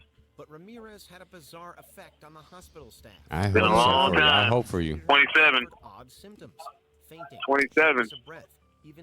That's a long time. That Very is. long time. Yeah. Right now, you got the judge sentenced you to 65 years of life. You've been in prison 27 years. Man, it could be a good, if I throw out a number, it might be insulting, but I mean, granted, I don't know, maybe they, given the statutes that Tom put in there in that piece for you, that motion, maybe the judge will give you the time that you served already to be your in time and give you out time. But are you hoping to be? Well, they say this is the best time to be filing things because a lot of the old law residents are getting action in court. So, God willing, I'm one of them. Now, with people that are getting action in court, quite a few of the brothers that I knew have gotten out. Like York, Mighty is on his way out. You under the old law? Jay. You're under the old law? They found her lying senseless. Yeah. Well, I'm kind of stuck in between. That's the problem. Oh, but I'm under, Then you're not eligible for parole then, right? Right. But if you're under the old law, you would be. No, he is a long way off though. He is a long way away. He is eligible for parole, but he's like under the new old law. Oh, wow. Yeah, I got to do certain. Yeah. So yeah, and that's the problem. They don't really have a place for us. Is like truth and sentencing. You know exactly what you're gonna get. Yeah. But then they have laws on the books that are conflicting because they say that in 20 years I'm supposed to see parole. That's like the max time. But then in the same breath, they have another law that says the judge can place your parole eligibility date at any point they want to. So basically, you giving me life without parole because of the way that you sentenced me with all those with the numbers. When you sentence somebody to 65 years, you basically gave them life without parole. Yeah. Under the old law, you're allowed every 6 months to apply for it. For only you could do it twice a year. Every 6 months you can apply it, but only for 1 year you do that. And then you can apply for who? For parole. Under the old law. Under the old law, you can put in a request to see the parole board. That's every 6 months you can do it, but that's twice a year. Then after that, it's only once a year because now you're eligible anyway. You're asking ahead of time. So all you request calls other than properly placed attorney calls may be monitored and recorded. I think what Danny's saying though, by him being under he's in between the new old law, the way they when they put a set time on him, that set time is what they won't governs see me everything. until that time, unless something changed. Under that circumstances, though, that means that the parole board can set you free, but the judge can say no, right?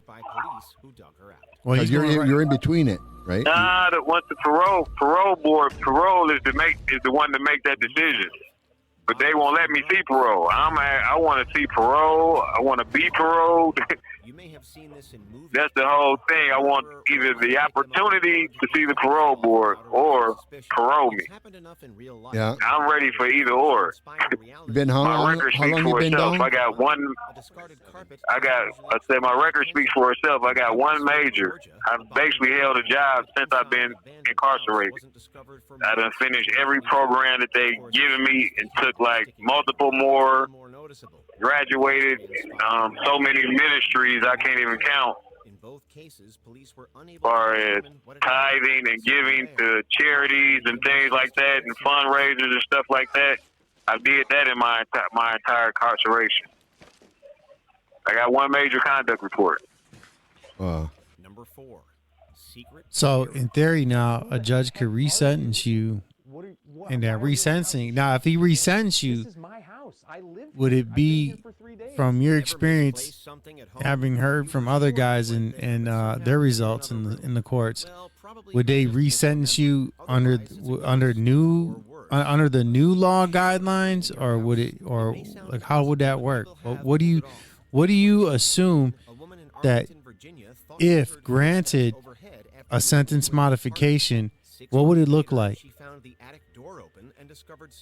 It would look like either granting me the opportunity to see parole board before the day that the judge fixed, or to parole me. So no way would they be able to sentence you under the new law, or to no. But now could they resentence you? They're not retrying.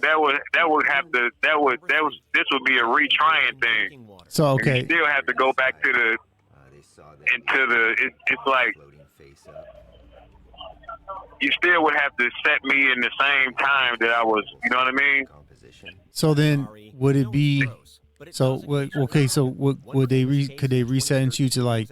Oh, so it's okay. It's like they could resentence you 27 years to life, or 20 years of life, or something. Well, in this case, like I'm assuming 27 years of life, or 28, which then would give you parole eligibility. Right. Now, would it necessarily have to be life? Could it be like 50 years? And you can't see. If the judge didn't throw a number out there, she just said send you in life with. No, that's different. With yeah. parole eligibility. So with parole eligibility. But she didn't. She gave it a number. Okay, so she gave it a year and a date. You know what I mean? Okay, so what's the bet? Okay, she could have simply said, "I send you to life with parole eligibility of parole." Yeah. Then the statute itself would have took care of the time that I seen parole. You know what I'm saying? Yeah. The statute that's already on the book would have took care 20 years. That whole situation. Yeah, because the statute's 20 years. Yep. Right. So is that what you're hoping for then? Is it just to be sentenced to life with parole? Right. Or is that the best outcome in this situation? Or is there like one that's better where they just sentence you to like 30 years in prison? I mean, that would be great because then I have like one. 2 years. No. But see, that's the problem. The statute I'm charged under only carries life. You see what I'm saying? Yeah. Or innocent, which I'm not innocent. So you have to go with life, but What? You're not innocent? Everybody on the Manwich Show is innocent. No, we're just messing around. Some people, you know, if I didn't do it, I don't care if it was 5 of them. It could have been 6. I didn't do it. I'm for the truth. I'm all for. I definitely deserve to have done a significant amount of time, and I've done that. So now I'm ready to get back in society and show what God has made of me. Give back, yeah. They show that you could give back, man. You know, a person just sitting in there like that, it's a waste. It's a waste all across the board. In this case, though, now you can have somebody that can rejoin society, communities, and give back and be productive. And exactly. You know what I mean? Be a productive person. Give back, man. Somehow, whether it's paying taxes, putting money into the economy. In here walking around with coloscopy bags, urine in bags, pushing wheelchairs. I'm like, what can this person do? What can this person do out in society now to assist in whatever? Or if you thinking harm or harm in whatever way, he can barely walk. He's got a bag of his own urine on the side of him, and he's pushing a chair to help him stand up. He can harm nobody. Why is he still here? They're human batteries. Things like that. They're human batteries. Man, need that money. That Human percentage of farm. people in there. This is like a tax. This is like a tax shelter for people. Family members to go make money, and for the state to continue to reap the benefits of us being here. Because our family pour money into us, which pours money into the prisons and all of those people they contract. Yeah, Markets, Union Supply, things like that. So it's like a tax shelter for the real wealthy while making their employees wealthy. Everybody asks me why were they able to buy homes, their guns, their boats, work 400 hours of overtime and things like that. The other most Yeah. common culprits are Yeah, and on top of it, they're going to bonus because they got so many people being rotated back in. Well, we had so many people that weren't rehabilitated this time, so we got to make our quarterly, send back a quotation. And every year, you know what that's like. The numbers never get lower. You don't ever bonus off a lower number or doing a better job that way. Their idea of a better job is more bodies that they could fit into the cells. Yep. If they could put one more It's no bed in there. different than like school. You know, school, when the school is doing bad, you institute ways to make that school more productive. But productive to the DOC is not releasing people out to structured activities and jobs and careers and things like that, but it's to continue to let this revolve, let this door be a revolving one so that they can continue funneling in money. Yeah, it's a sad situation. And then you know what? There's some people that you know it's true. They've totally given up, and once they're released back into society, they don't even last long. They come back right away, and that's because they can't cope. You guys are all behind. You guys are locked up for most of that time.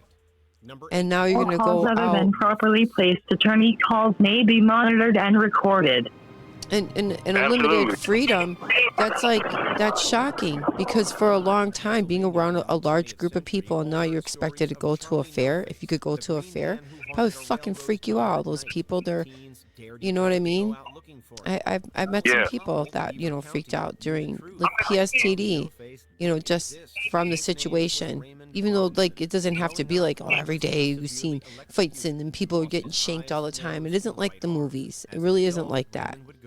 People are in there to do their time. Yeah, it's so many things they try to give you to pacify you while you're here, but it's not you're giving a pacifier to a grown man, which basically stunts their growth mentally, because it dumbs them down to anything that something that needs to be quantity and qualifies them to have any success when they get back out into the world.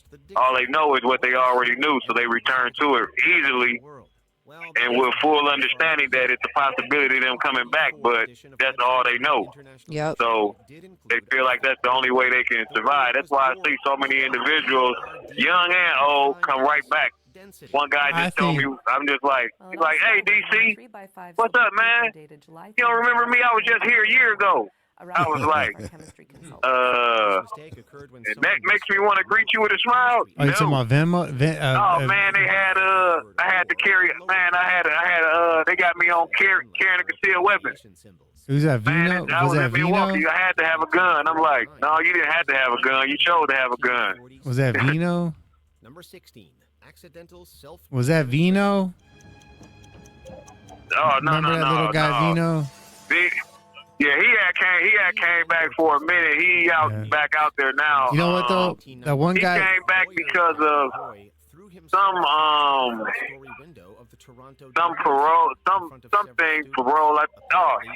He didn't come back for no new charge or anything. He didn't want to do a program out there. Oh yeah. So they brought him back here to do the program. Revocated him, eh? Which is crazy to me anyway. Ain't no way that I'd rather come back into prison to do a program that I could have done free out in the world. No, that don't make no sense. You fucking bet. You fucking bet.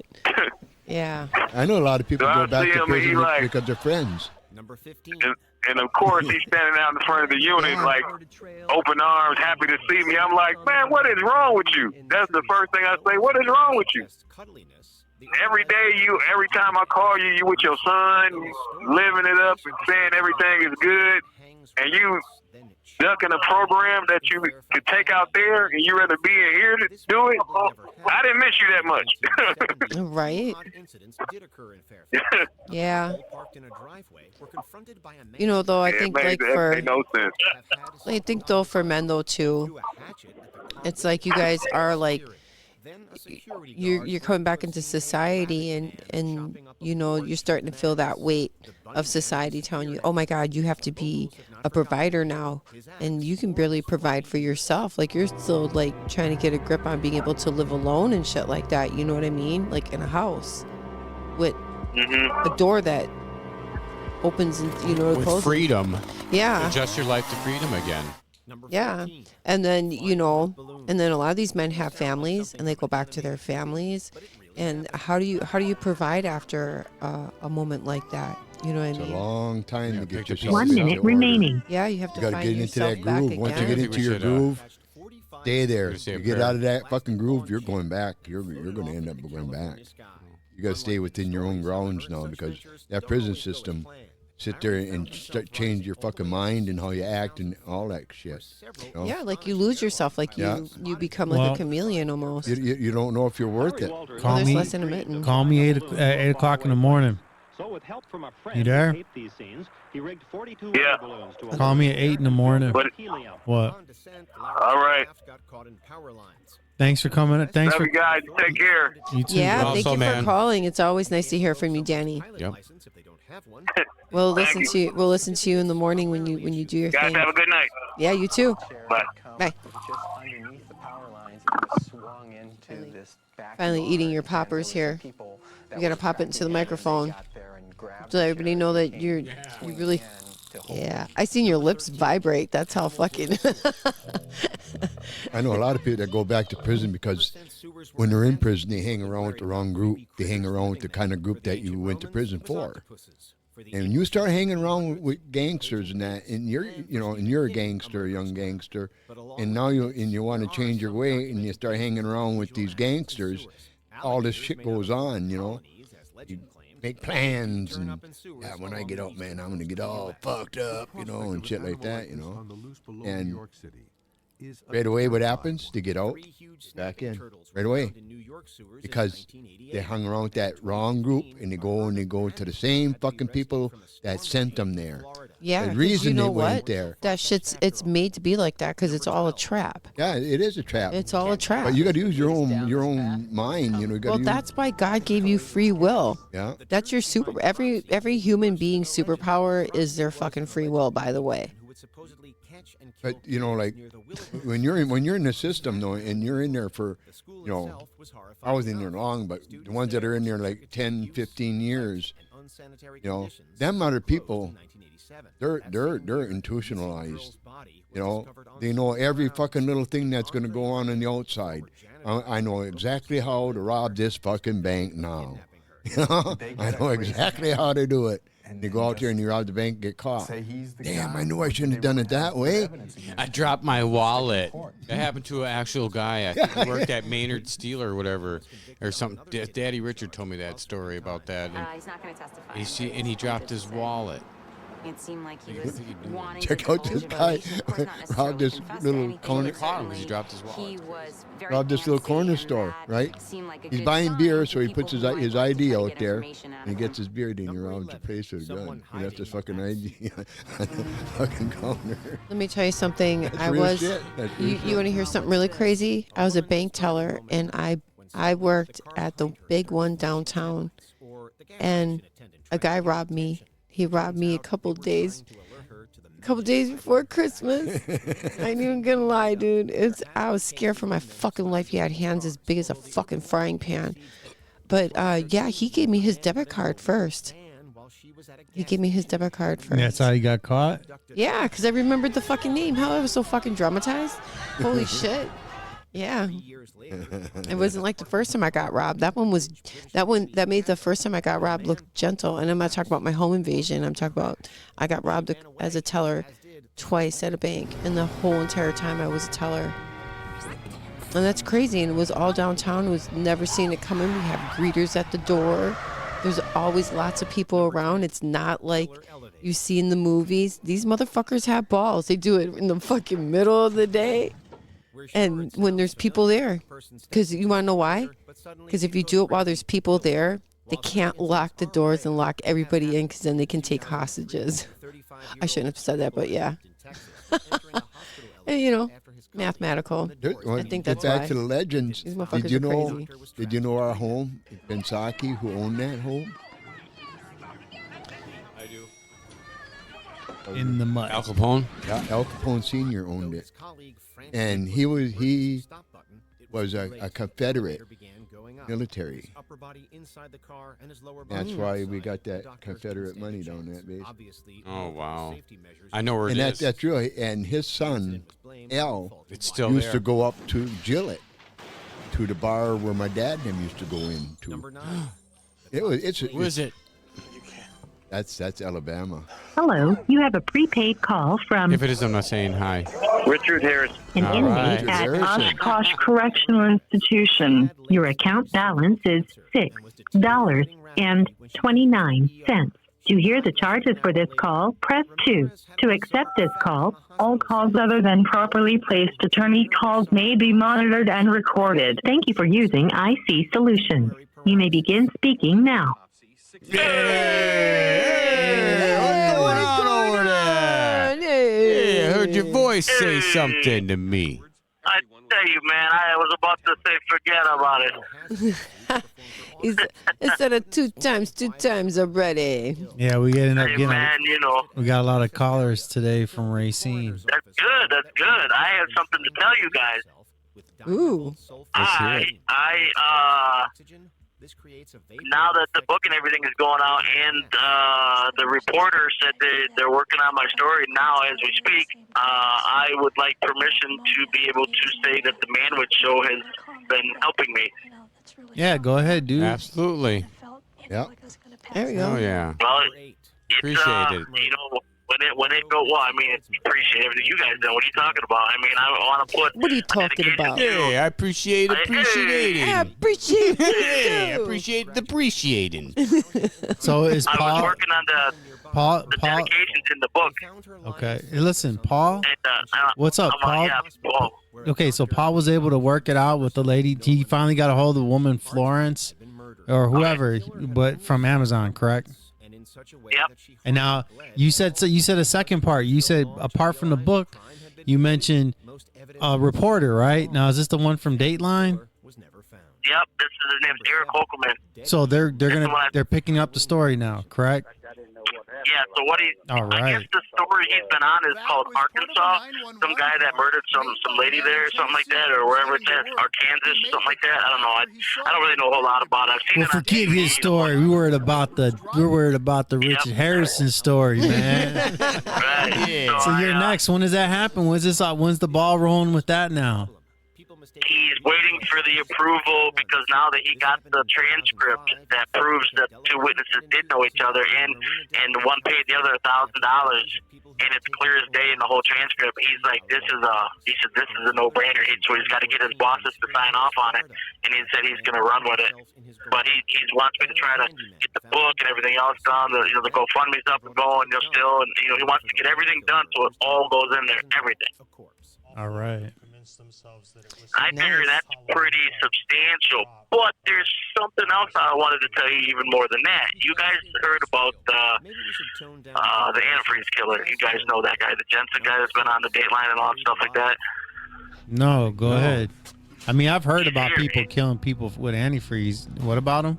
No, he was on Court TV, and Dateline just did his story. He's here on my unit, and he talks to me because he wants me to help him with legal work. Everybody comes to me because of my legal. Dude, get him on the show. Dude, he's calling. This is what I wanted to ask you, if it was okay. Oh, dude, you know it already, man. That'd be like the guy from Brand. I don't take anything for granted. I ask first.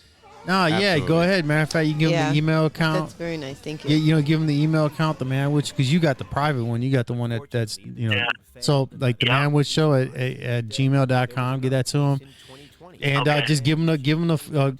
Well, I do want to have his phone. I do want to have his name in his inmate number, so that just like with everybody who calls into the show, we can showcase their. When you Google him, you're gonna shit. I mean, he was just on Dateline 2 days ago, and they did a 3-hour thing or a 4-hour thing on him, and then he was just on court TV too 4.5 months ago. They did his whole retrial. He's been locked up since '88, and this is like his second or third time. It's huge. I mean, what they're doing. Are you going to be able to send that to me via email, or are you talking about like right now? I would have to do email. He's on do it on email, and definitely do encourage him to get onto the show. He will. I his thing. I don't know. With him, tell him about the 2 shows, the one on Friday and this one. Because like the one that's on Wednesday, that conspiracy theory stuff, that's really like for you regular guys. When you regular guys call in, you want to joke around, check something out, the meaning of the minds in terms of conspiracy theory stuff. You guys are like family in a sense. So we got no problem. Like it's more comfortable. You get somebody right out the blue, they don't want to talk about conspiracy. They don't care about that. They care about their situation. Yeah. So that's where like the All-Star show. That's where like the All-Star show comes into play, because we're directly working with that one individual in which he goes in and he tells his story. And then like the show like tonight, for instance, though, we got topics like tonight's topic is urban legends. That's when a whole barrage of so many people call in on the Saturday night show, which in this case, though, either way, whether he called on a Friday or a Saturday, he'd still be able to spill his beans. I will make sure he gets in contact with you. But when I give you his info, look him up, and you'll see how he's in the news right now. Like he's like movie star status. That's why they moved him to this institution. Dude, we probably showcase him too. Like I wanted to do that with Dassey. If Dassey were to ever get on the show, we would have done like a. Here's the problem with that. They've got him in a unit now in the back of where we're at, because there's like 3 yards here.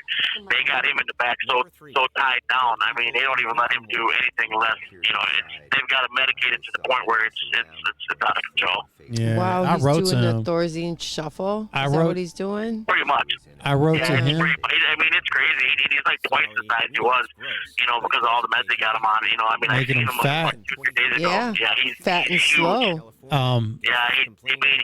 He's so slow now. I mean, conversation with him would be pointless, and I really mean that. Damn. I wrote to him and I wrote to his uncle, and neither one of them. I can understand. Well, they're under strict not to respond to anybody. Yeah, because they're so worried that they're gonna lose their chance on appeal. They could end up dying in prison, never speaking out to the public any longer because attorneys have told them that it'll ruin their chances for an appeal that they may never even get. That's the thing, they may never. Shut up and take your chances. Like I don't know. Right. I'm about to hear it now. Comes to a point. What we gotta do. It comes to a point where you just say, I need to say something. He's been in there almost 20 years. Yeah, the guy's been in there almost 20 years. Really quick, you said you talked to Paul. Paul said he got through on the book. What was the last thing you said then? So what is? Because I need to be able to send. I just took you guys have horrible photos to me right now. I just took a new photo. It's a second person. I just took a new photo of me, of my face and everything. I grew my hair out and I got myself presentable, so that way the book would at least have a decent photograph of me. The photo we have of you is like basically like a no guard on the head and on the face. Well, you got a goatee, a no go. I don't even. I got a nice cut beard now. I've got nice hair. He dolled himself up for his next picture, man. Did you get it? So you got a new photo then? I at least look like like I'm somebody instead of that. So throw me your address again. What I'm going to do is send everything, because I'm going to send the picture to you, so that way you can make a copy of it. When you guys are putting me out, you can say, hey, look, this is what the guy looks like now. He doesn't look like that guy. Did you get a new photo? Did you get a new photo in prison? Yeah. Did they give you a new? I got a brand new one. So it's on. And it so looks no, good. I think it looks really good. Because your new photo, we'd just be able to get. When I look you up, the new photo pops up. That's gonna pop up. No, the you don't prison want that photo's one? the same. I had an actual one taken from the visiting. All right. Well, I'll send you a visitor picture. Fuck that shit. I love it. I'll send you the address. Yeah, send it real, and then I'll wait for you, and then as soon as you send me the new address or where you want me to send everything to, I'm gonna send everything immediately to you. I'll send you everything all in one. That way, I'm not doing multiple, because they raised their freaking shit from from 10 to 15 cents. So I gotta kind of be cautious about how many emails I blast out. I remember when I was there, it was 5 cents. 5 cents. And they told us it was only going to be that 5 cents. The only reason it was going to 10 cents was to pay for the equipment. As soon as it was paid for, it was going to go back down to 5 cents. And now it's 15 cents. So they lied. Yeah, because that's how they walk you to the next level. You always have to give that pushback. Like, nope, I'm not going to. Nope, that's unacceptable. Nope, this is the price and that's it. If people would have started doing that. I'm super excited, you guys. I'm excited for you. So Paul, heck yeah. I mean, I want the book done. I mean, I was going to tell you guys about what happened with the attorney call, but I feel like it's just a downer, So Paul got through to Amazon. He dealt with everything. So then, what's the next step? Then what do we?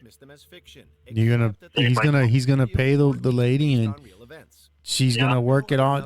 She's gonna tell him step by step what once you pay. All calls other than properly placed attorney calls may be monitored and recorded. Once you pay, I wanted you to stay involved, though. Well, I wanted to. I want to be. Like I said, I called him up and he didn't pick up the phone. Last time I talked to him, he didn't pick up. Matter of fact, I called him when you were with me on the phone. Correct? Yeah. Like that day, like he didn't pick up. So. Good at navigating pipes and like cool places. But that's okay. The reason I said he's 85 years old, I want to make sure that you stay involved, not just because I tell you, too bad. Too bad. It's because you're the Manwich Show, man. I want to be able to. Manwich Show help me walk this book through, and and I want to put some of that into my thank you dedications on the book that forever goes out there. However, someone who has just been that's amazing. I'm blown away. Yeah. Well, if somebody write to Sam Burkage now, you know what I'm talking about, right? The Son of Sam guy. He's like, there's only so many few. There's the Unabomber's gone. I didn't think about writing the Unabomber. Can't write the Bundy. Can't write the Gacy. Can't write the Dahmer. You got some heavy hitters out there. He's like the last one. I hear you. I would write into that guy that Brian Jansen. Look him up real quick. Brian Hansen from Dateline. He used to catch. Yeah, isn't that the one that used to catch all the Catch people? a Predator. Catch a Predator. Is that the one? No, it's Chris Hansen. Oh, it's Chris Hansen. Chris Hansen, yeah. Is this Chris Hansen we're talking about, or are we talking? You said Brian Hansen. Brian Jensen. Yeah, he's the antifreeze killer. Oh Jesus. Jensen. Yeah.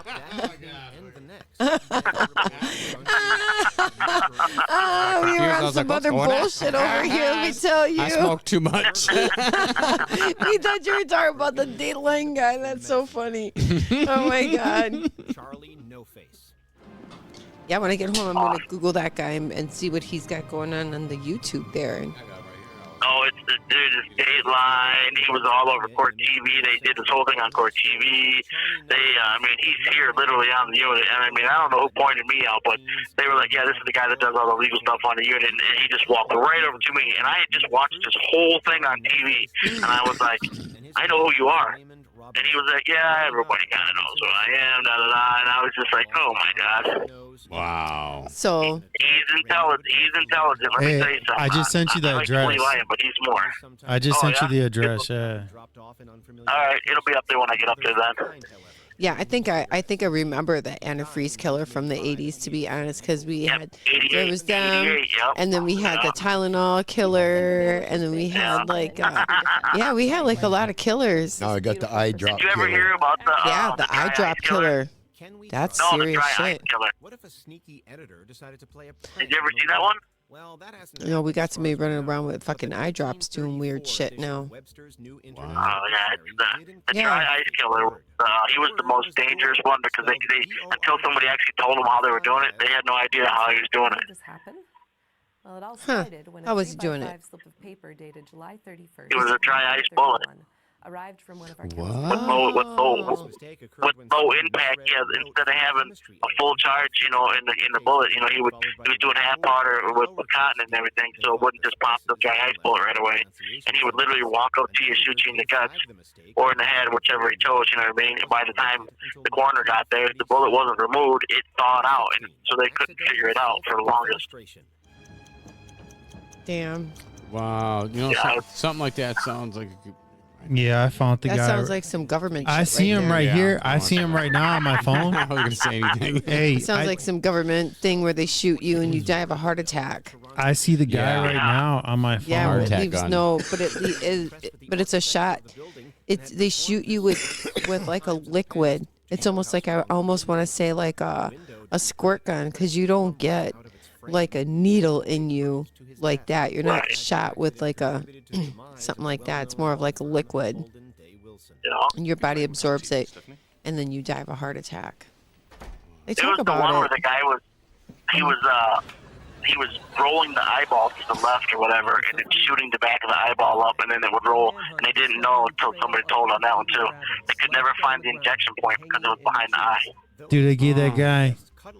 They gave that guy life. The guy Mark Jansen is his name. Mark Jansen. Yeah, Mark I put Jansen. Chris Jansen. All right, so Mark Jansen. Yeah, he Still, I want to get his inmate number. If you can send me his name and send me his inmate, because I get so busy, Rich. Like I really do. Like I putting the content together for tonight's show. Come on, Biden, spit it out. Direct contact with him. He's so busy, you leave him alone. And then He's like I work busy. too. I work a blue collar job, so Yeah, we all work blue collar jobs. Retired. I won't be accepting any cups of coffee from him. Trust me. I remember when we did a one-out piece on Charles Manson. Manson had said in one of the videos we played that you could take rust and it would look like coffee grounds, and you could put it in someone's coffee and give them a shot of coffee, and he said it would blow out, it would destroy a person's kidneys. Oh. Fuck yeah, because your kidneys can't. Well, good luck of it going through your liver. You said something about that. Because that's a super heavy metal. And you imagine we could drop that shit in the air and we drink that in our water and our food supply every day. That's crazy. The human body is amazing. Dude. It's hard to kill us. Give us an urban legend. What do you got? Yeah. What's your urban legend? What's your favorite urban legend? My favorite urban legend was about an old lady who lived down the road from me in New Orleans. And it used to be that when she passed away, she would go back to every single house on the block, and this is a true story, and she would bless the houses that deserved to be blessed, and she would put a curse on the other houses for the people who used to steal out of her garden. And it was like, I was one of those dumbass kids who stole rhubarb out of her garden, and I used to be so fucking scared. That is scary, huh? Man, I used to fucking stand. Look, there was one night, I swear to God, I thought she walked across the road in front of me. I know she had passed away. I ran back home. I was a grown ass man. I went back home and was like, man, I'm staying in tonight. I've had enough. I was just like, I was just like, I'm done. I mean, there was one time I went back down because the new people that moved in there had the garden. They kept the garden going. And I went back down and I was like, listen, I took rhubarb out of here. You know what I mean? They're like, oh, I don't care. All the kids do it. And I'm like, no, I mean, I took rhubarb out of here. I love rhubarb. And then they were like, oh, I don't care. And I was like, you don't get it. I'm trying to give you something back. You put some more of this in there for me. That shit scared me. What is rhubarb? Camp counselors with what is rhubarb? Rhubarb It's pie? red. And it kind of looks, and it's got a big leaf connected It looks to like it. a celery almost. It looks like a celery. Yeah, Well, like I a used to celery, do that, and I used to have a. It's I used sweet, to have and a you big can eat it, sugar. right? You got to put sugar on it. I used to eat it. Yeah. Oh my God, put sugar on it. It's good, but I did the pies though. And it looks like you said it looks like what? It turns really red at the end. It's like a and then grit. It's It's like a leafy. rhubarb. Yeah, it's a big ass leaf. Like calls other than properly placed. Attorney calls may be monitored and recorded. Celery. It's a form of celery. That stuff is so fucking gross. Dude, but I was really hungry, man. I ate that shit because I didn't know there was that I know what it is now. Kind of stingy. It's gross. You put the sugar on it, makes it taste worse. And there's a pie though. You're better off eating What's the pie without it. taste like? What does the pie taste like? Like shit too. Wow, that's gross. weird. How can you make a pie out of something like I'd rather that? have mincemeat pie Can you than imagine that lettuce rhubarb. pie? Yeah, I'd rather have Cabbage pie? Can you imagine cabbage pie? It better not have peaches in it. Hey, I remember. No one be staying around the house for a while. I remember having to eat cabbage. that shit up. I remember run out the door. I remember having to eat cabbage soup. Sore ass. I love cabbage soup. I still eat that to this day. I don't eat that shit. With ham. I love cabbage, and I love rolled cabbage, stuffed cabbage. Eating it because I like that with the rice and the meat. I like cheesy broccoli. Cheesy broccoli. I just had recently had a cabbage cabbage soup the other day. That shit is amazing. Oh yeah. Now when you're being made to eat it.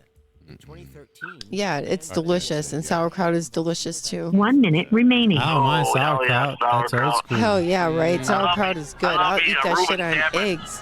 Yeah. But I won't have no rhubarb pie. Hey, or rhubarb. are you on the same unit as So Pat? gross, eh? Are you on the same unit as Pat? Dude, see if Pat will get on the phone, man. See if Pat will Well, it's almost 9 o'clock. They're gonna lock us down here. Yeah. Dude, we'll get it 5 minutes. I'd like 5 minutes with Pat. He's the guy, 5 man. minutes. I got a minute. Hey, listen, I want to say a prayer for you guys. I want each and every one of you guys to know that you guys are going to be in my prayers tonight. And I really do mean that I am going to do my best to try to put you guys up, okay? Okay. God bless each and every one of you guys. Yep. All right. Thank you, guys. Have a good one. You too, Rich. You too, Rich. Have a good night. A 35-year-old surgical resident in Texas was entering a hospital elevator. He went out like a boss because he's like, I end my phone call. The government doesn't tell me when I end it. I say when I end it. That's some boss shit. If that guy does call in, that'd be good. That'd be great for the show. But we got, like when we, writing to somebody could write to Joe Exotic. Because I wrote to him already, somebody write to Joe Exotic too, man. We get, I'll send him a video. Joe. Yo, Joe, we need to know. Is he? Another, Joe, go. His, the Tiger King story. It's dying out, man. Nobody cares. No one's caring about, no one's talking about Tiger King no more. All right. So he wants to get out there. Hello, you have a prepaid call He wants from his story to be to stay fresh. an inmate at Oshkosh Correctional. All calls other than properly placed attorney calls may be monitored and recorded. Thank you for using IC Solutions. You may begin speaking now. Hello, Jeff. Welcome to the Manwich Show live. Our topic tonight is urban legends. Urban legend. Mm-hmm. Yeah, got any good urban legends going on? Yeah, what's yours from Wisconsin, man? Because we've already shared some already. Like we talked about Haunchyville. Dude, you're on a farm. Give us an urban legend about a farm. The pig squealer. I don't know about. I haven't really heard any. All right, I got one for you then. My mom used to say this. My mom said that with the farmers, what they would do is, like, you couldn't go into the barn during Christmas, was it? You couldn't go in during Christmas at because 3 o'clock in the morning because the cows talk. Yeah, and then if you heard what they would talk about what the milk? Was it the milk? No, what the harvest would be, the following harvest. Oh yeah. And if you did overhear them, what would happen, Mike? You'd die. You would die. Oh yeah. Wow, that's they find you dead in the barn. That's a farmer's urban legend. You couldn't go into. What? You couldn't go into the barn at a certain time. Yeah, I think all the animals talk at that time. And he's on Christmas. I think it was only on Christmas. At 3 o'clock in the morning. At 3, yeah. Well, 3 o'clock is the devil time. Yeah, it was more than That's death. what they say. It was basically when you heard the cows talk. If you heard them talking and that there, it had something to do with your crops. Your crops have fell for that whole year. For the whole year, your crops would be just completely shit. And that's what the thing is. And then there was another part where he said that if you heard it talk, that spiritual cow or something like that, you'll die. You know, but it's mainly about the crops. You know. Yeah. My mom grew up in Wisconsin to Polish farmers, right? Yeah. So in Plover County. In Plover, yeah. So having said that, you know, there is an urban legend for you when you get out.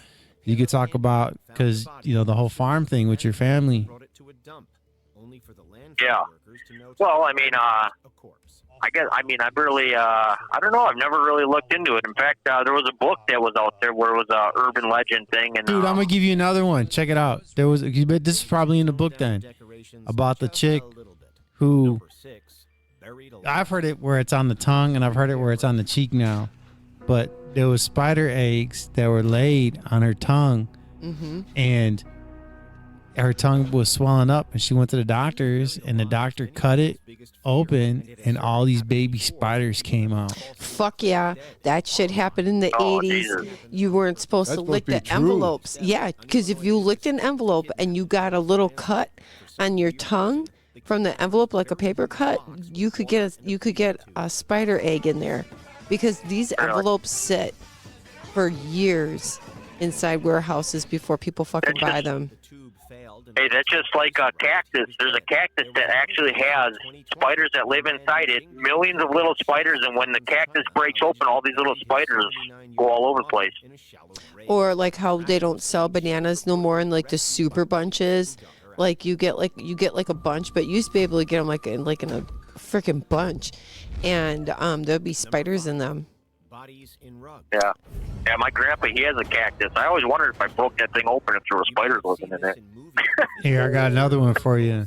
So this family had a kid with them, and so it's a family, right? So, okay, they went into Mexico, and when they came back, the kid came across a dog, and he brought it back with him, and the dog died like about a week later or 2 weeks later, and they took it to a vet, and they found out that it was actually a rat. Yeah, it was never a chihuahua like they thought. It was a fucking rat. They thought they got a little, like they thought they had a baby chihuahua. Now, that's a common story I've heard. And it was a rat? And it was a rat. And, you know, those little chihuahua dogs, I had a baby chihuahua.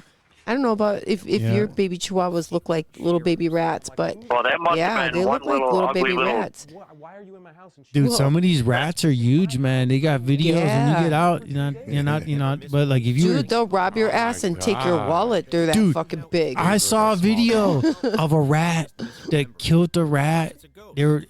Somebody was showing it was like half of the rat was sticking out from underneath something, and it was trying to get away, and the other rat grabbed it.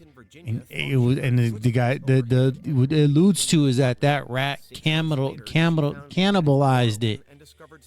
Dude, some of these rats are huge, man. Go to New York. That's what I'm talking about. That was in New York. Huge. Boy, them are huge. Chase cats and dogs out of the alley. We seen one when we were kids. Yes, we did. Remember that one? It was like this. It was real big. Like that long. Dude, it was like comical. Rats, but I mean, like like when I go into like a corn bin or something like that, I'll see probably about 100 rats, and they'll be crawling they'll be running out of the corn bin and over your boots and everything like that, and over the shovel as you're picking up the corn and everything like that, and they're still on the shovel. You're more of a man than me, man. Wow, dude. Freaking out, dude. He'd be smacking all them fucking rats and screaming like a little bitch. Running. Couple of them is probably fucked up for the rest of their life, because I'm sure I've probably broke a couple of their noses with the end of the shovel. You go up in the haymow, eh? Along the edges. Along the edges, that's where them suckers hide. So do snakes. Oh, yeah. So do snakes. So do owls. I could go into the barn, and then it's all like quiet and everything, and then as soon as I turn on the light, then all of a sudden I see them running across the rafters, and it's all. They're pretty big. And I'm trying to. Yeah, they're like Secret of Nim big. They're surviving like that. Fucking do they hibernate? Do they hibernate? Nope. No, they stick along the edges. They all year round. They live in 'cause rose bushes. But we get so I mean I believe it, but man, they can survive outside in below zero weather. No, they go they make like little holes in the ground and shit. It's really warm in the ground. Yeah. They'll go in the haymow and everything like that. The haymow, that's their favorite spot. Is the haymow, or if you got a oat bin, corn bin, you know. Or if you have rose bushes too, because the rose bushes are super warm. Their roots are really warm. They're alive. Roses are alive. I know it sounds weird, but they're cannibals. You got to think like they're like little, they're little, you know, they're rodents, so they're like chipmunks. Well, I know chipmunks, they hibernate for the winter. Other than rats, they're running around still collecting, eating corn and everything, putting fat on them, so they can burn that. You know, tough little boggers, I'll tell you that. Man, I can't. You know that's something like rats and snakes. To me, like they got like no use, man. Those suckers all gotta go. I say I'd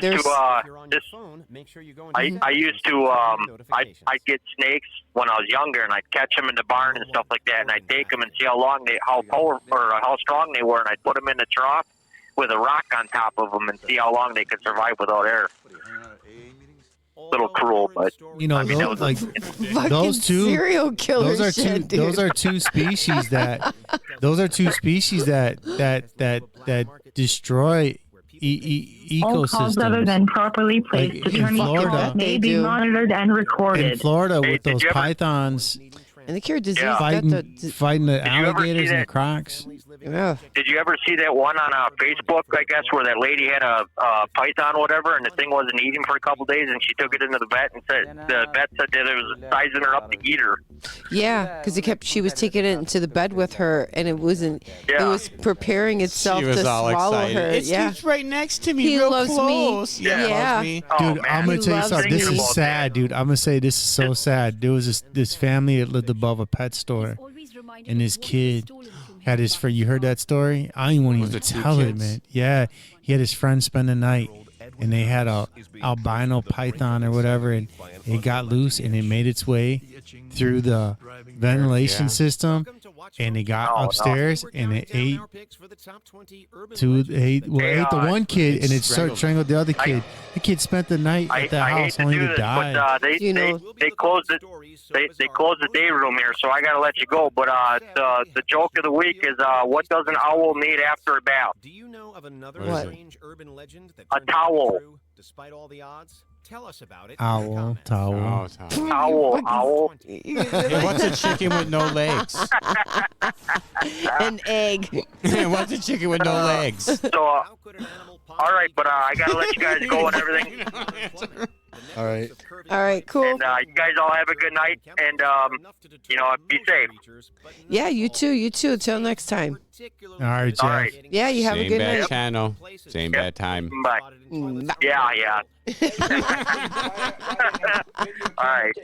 All right. Bye. I got one. What did the turd say to the butt? What me? Off. Jiggle me off. Squeeze. I want to be with the rest of my friends in the toilet. Hey, what did the butthole say to the turd? Squeeze me. Squeeze me. That's what the turd said to the butthole. Squeeze me. Why did the turkey cross the road? Why? To look for the chicken. Shut the fuck up. I actually seen the reason why I say that is because every day it seems like there's a lot of turkeys by my house. Yeah, because they want to die. They want you to eat them. Because the way their you just swallowed. disappearing. Did you just licked your lips and swallowed hard? I want some turkey. You're gonna fuck that turkey up. That's right. You know, turkeys hibernate, right? No. They sleep what in do the they do? trees. They sleep in the trees. Yeah, during the they winter. Go to pine trees. They go into pine trees. Yeah.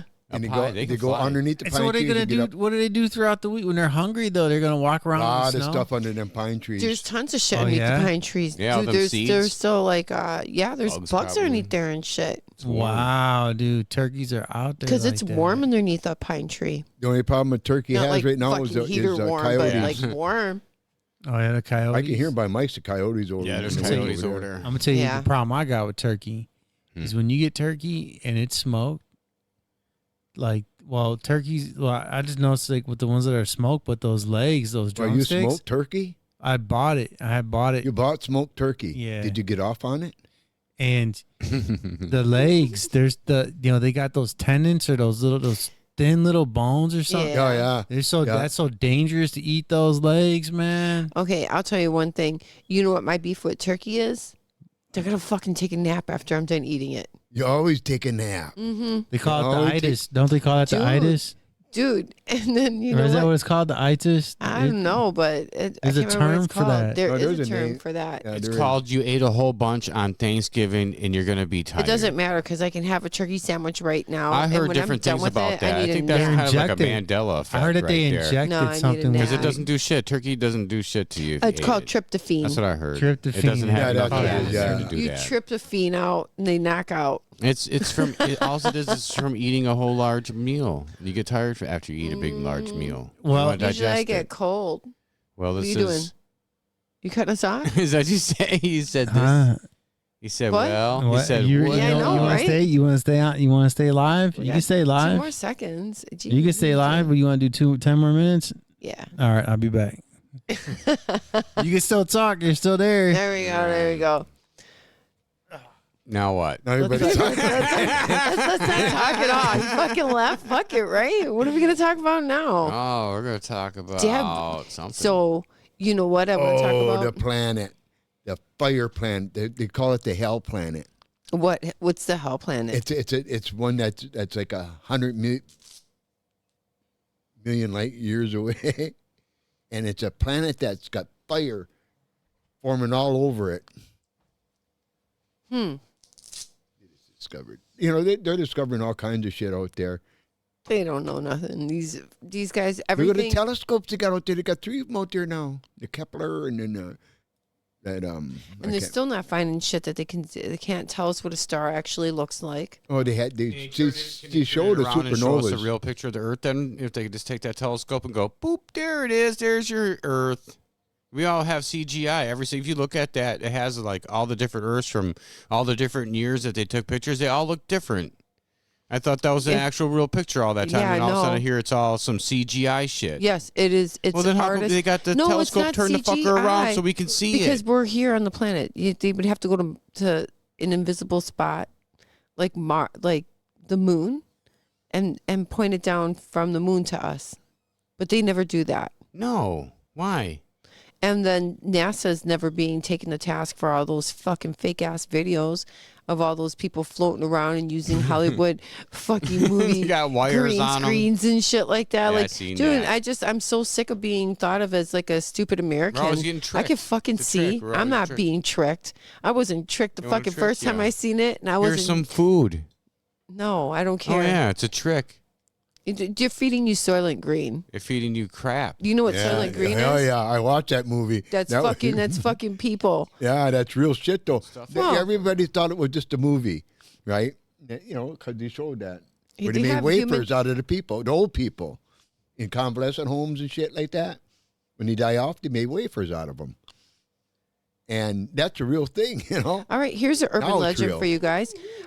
Start asking yourself again, what are these artificial flavor fillings for meat? Yeah, I know. Because you know what? Cardboard. No, because I've just recently baby seen a diapers. video that's disgusting. But they had just recently came back with testing for some of that meat from McDonald's and shit, and it was mixed with horse and human DNA. What the fuck, man? Well, yeah, I heard a long time ago on something on the internet. There was a guy who was talking, and he said for breakfast there was the sausages, and then for supper the burgers, and that's where they dispose of humans and shit, man. Who's Yeah, gonna they check closed the the meat? plant Who the fuck's down checking the meat? in Missouri. Ground beef, That was Hold on. So you're saying So with all these, this is what we're saying that I don't have a during problem eating horse. during the pandemic, a lot of the food places went down. A lot of factories closed with the pigs and the cows, and yet McDonald's, Wendy's, none of these places run out of meat. They never They probably fucking have, run like, out a of meat. warehouse Start and- asking yourself, where's this fucking meat coming from?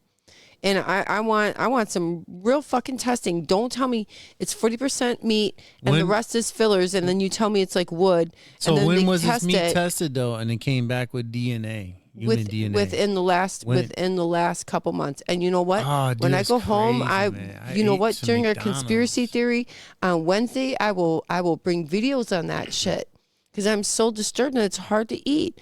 Holy fuck, man. And we'll put the system on trial. That's fucking right, man. You know what I'm pissed about? Cameras over there. You know what I'm pissed about is that California is banning fucking red dyes and orange dyes and Skittles that scramble with your fucking jeans. Your kids. You're mad about that? Hell yeah. Because I thought you'd be happy about that. Because then you say Skittles will kill you. Yeah, because you know I'm mad about it is that not everybody else is following suit. California. Are you fucking kidding me? California's the first one. And also the glasses that you wear in your face that are plastic. What about Guess what? They come from fucking They come from what? They come from China, and some of that shit is nuclear fucking waste. Yeah, I heard about that. Yes, and I heard about that. Yeah, it's fucking radiated plastic. Glasses. Yeah, and we're gonna talk about that on Wednesday. I got X-ray too. vision. Yep, yep. We can talk about that on Wednesday too, because I worked at the eyeglass place, and by law, if you buy glasses in California that are plastic, all of them fucking say that. It's crazy as shit. He's got glasses on his face. The radon glasses. Yeah, not Ray-Ban, Ray-Don, hey? Oh my God, dude. All right. Just named it a little Okay, different. you know what? Now I barfed out enough shit to society. I'm ready to call it quits He's for got the night. glasses too. Yeah, I got glasses. Boom. My thick ass fucking banana. This is Ken. This is Michelle. Hold on. What? This is Mike. Wow. Hold on to what you got. That cat's gonna kick your ass. I know, he keeps swinging around. Dude, they can't see it on the thing right here. They can't see you getting your ass kicked Yeah, like my Dad hair was back getting his there. ass kicked by that. That cat looks gigantic on the TV, by the way. You Yeah. can see his true size. He's a big cat. Right. You're behind my head here, fucking with my hair. You're pulling it, and then take his paws and, do that Yeah, shit. he was owning you. Mine. He was licking my hair when he was back. Yeah, that's what he does. Yeah, licking my hair. Yeah. Pull it, he bites on it and pulls it. All right. What do you say about the like button? Press it. Leave a comment. Like, subscribe, and hit the bell. Boop. Boop.